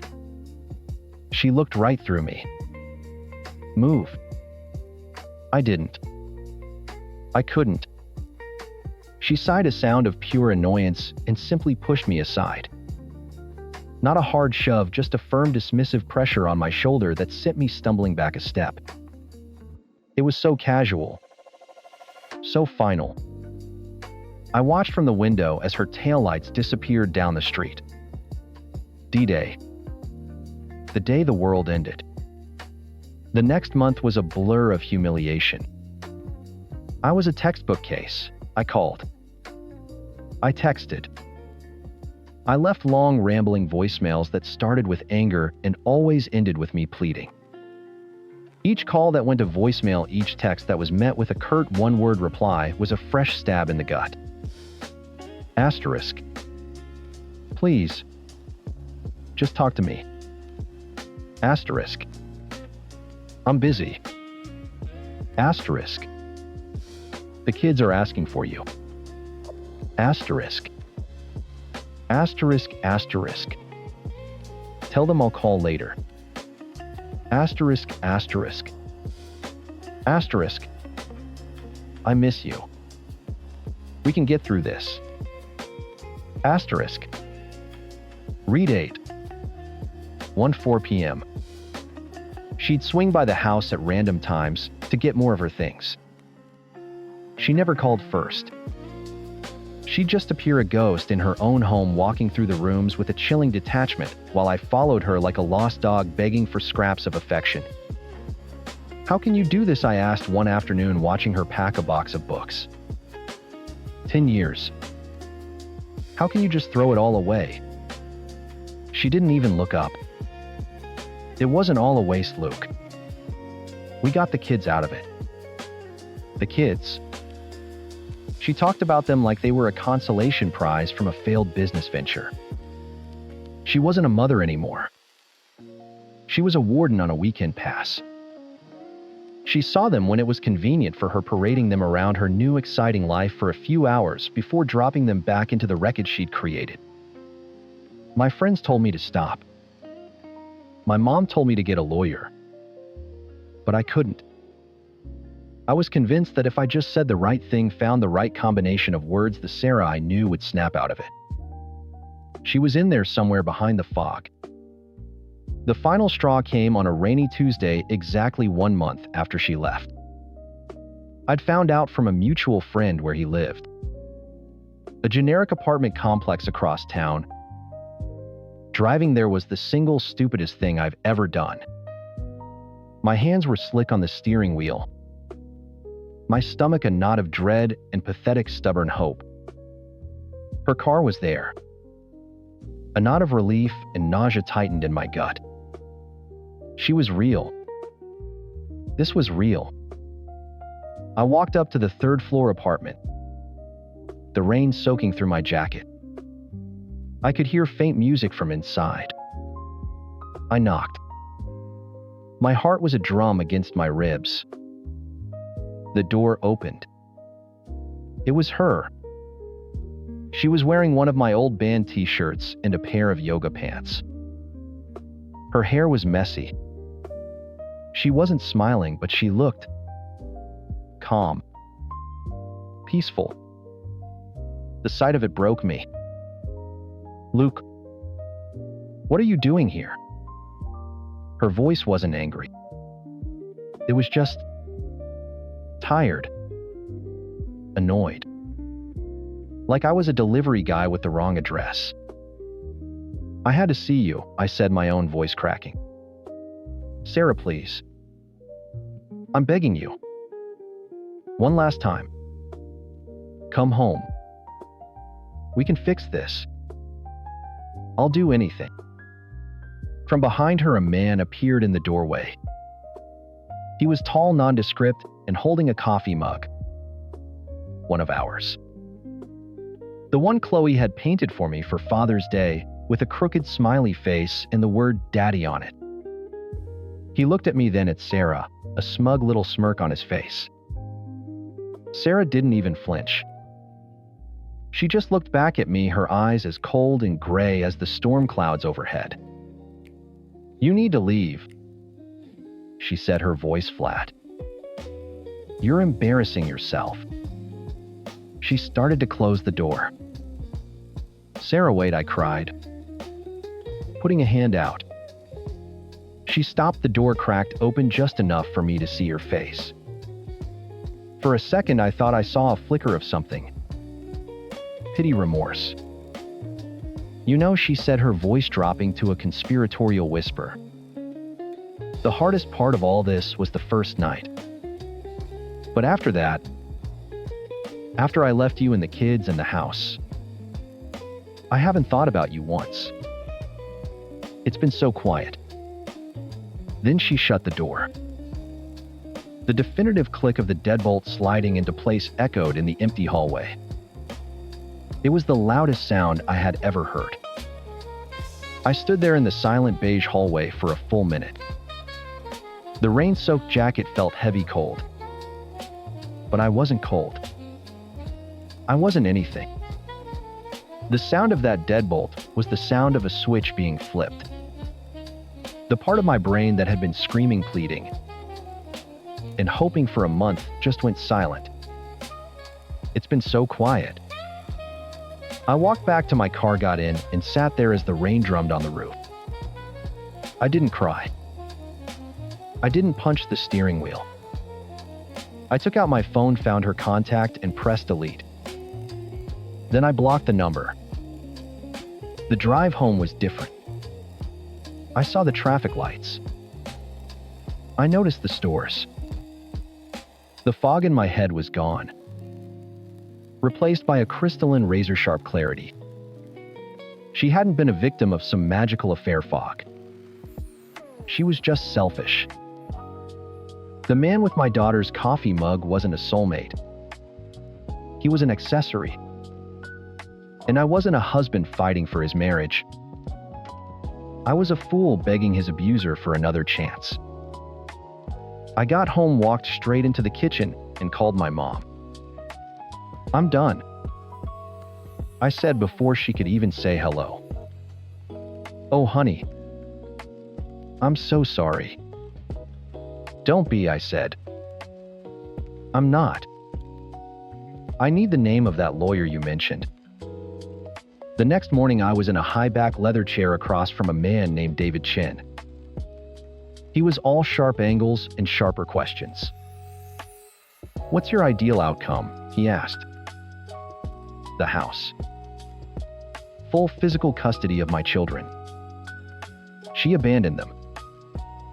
I laid out the whole story, the drinking, the affair, her exact words. I was calm. Factual. It was like describing a car wreck I had witnessed, not one I had been in. He nodded slowly. "We file tomorrow." with prejudice. The moment the papers were served, her new quiet world erupted. My phone, which I'd unblocked for logistical purposes, started lighting up. Asterisk asterisk. What the hell is this, Luke? Asterisk asterisk. Asterisk asterisk. You can't do this. Asterisk asterisk. Asterisk asterisk. You're trying to take my kids. After everything I did for you, asterisk asterisk. I followed Chen's advice. Gray rock. I only responded to direct questions about the kids, and only with yes, no, or logistical facts. Asterisk. When are you dropping off Chloe's dance bag? Asterisk. Asterisk asterisk. It's on the porch. Asterisk asterisk. Her inability to get a reaction out of me drove her insane. The next day, I sat down with the kids to watch a movie. I clicked on Netflix. Your account has been deactivated. I just laughed. A real, actual laugh. It was so petty. So predictable.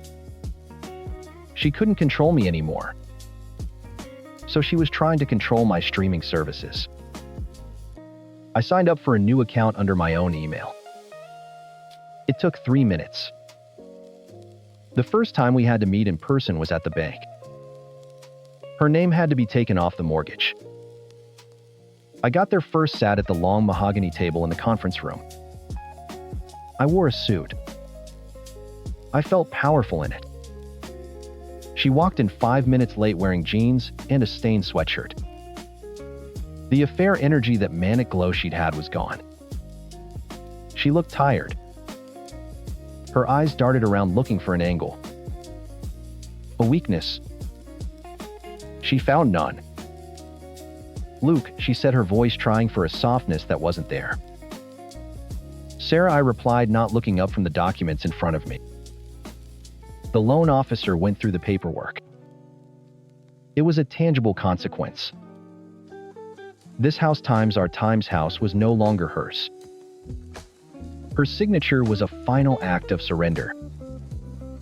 I felt her watching me, waiting for me to say something to give her an emotional foothold. I signed my name, pushed the papers back to the officer, and stood up. I'll see you Friday to pick up, Ben, I said, and walked out without a backward glance. She sat there, a statue of stony silence, trapped in the reality she had created. The divorce proceeding was an epilogue. I was composed. She was a wreck. She sat slumped in her chair, her lawyer doing all the talking. The judge granted the divorce, approved the custody agreement I'd fought for. And it was over. He banged the gavel, and a 10-year chain broke and fell away from my neck. I walked out of that courtroom and didn't look back. I was legally finally free. But the war wasn't over. She had just lost the main battle. Now she would resort to terrorism. It started with the kids. Ben would come home on a Sunday night smelling like cigarette smoke, telling me Mommy's friend Rick was there. Chloe started acting distant.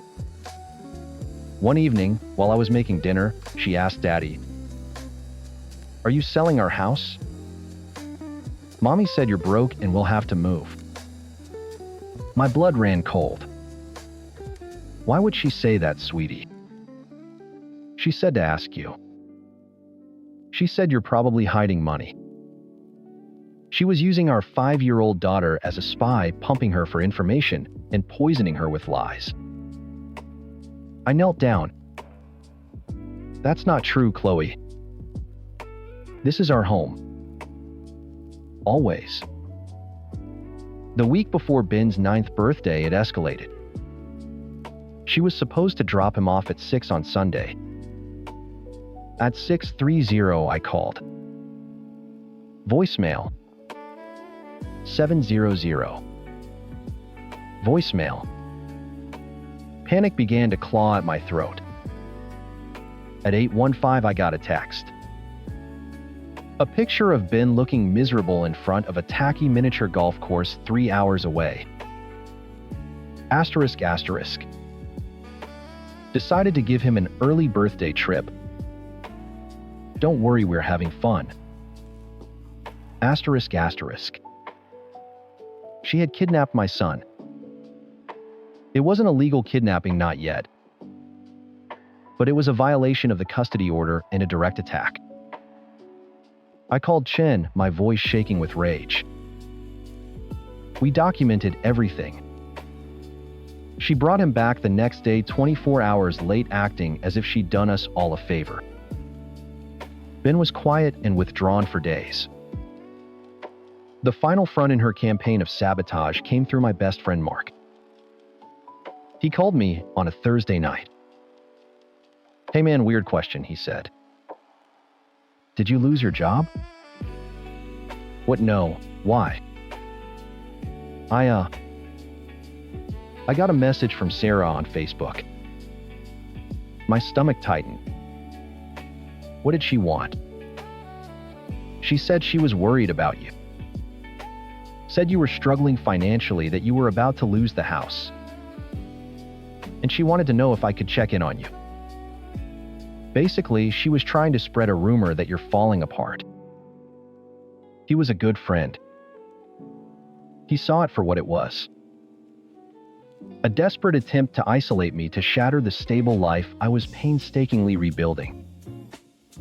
"Thanks for telling me, Mark." "Of course, man. She's unhinged. You need anything?" "No," I said, looking around the quiet living room at the backpacks by the door and the Lego castle on the floor. "I have everything I need right here." She hadn't broken me. She hadn't won. The marriage was over, the house was mine, the kids were safe with me. All she had left was a scorched earth policy lobbing pathetic grenades from a distance. But I wasn't the pleading man on her doorstep anymore. I was a fortress. And my kids were inside, protected. Let her burn herself out in the wasteland she'd made. We were already home.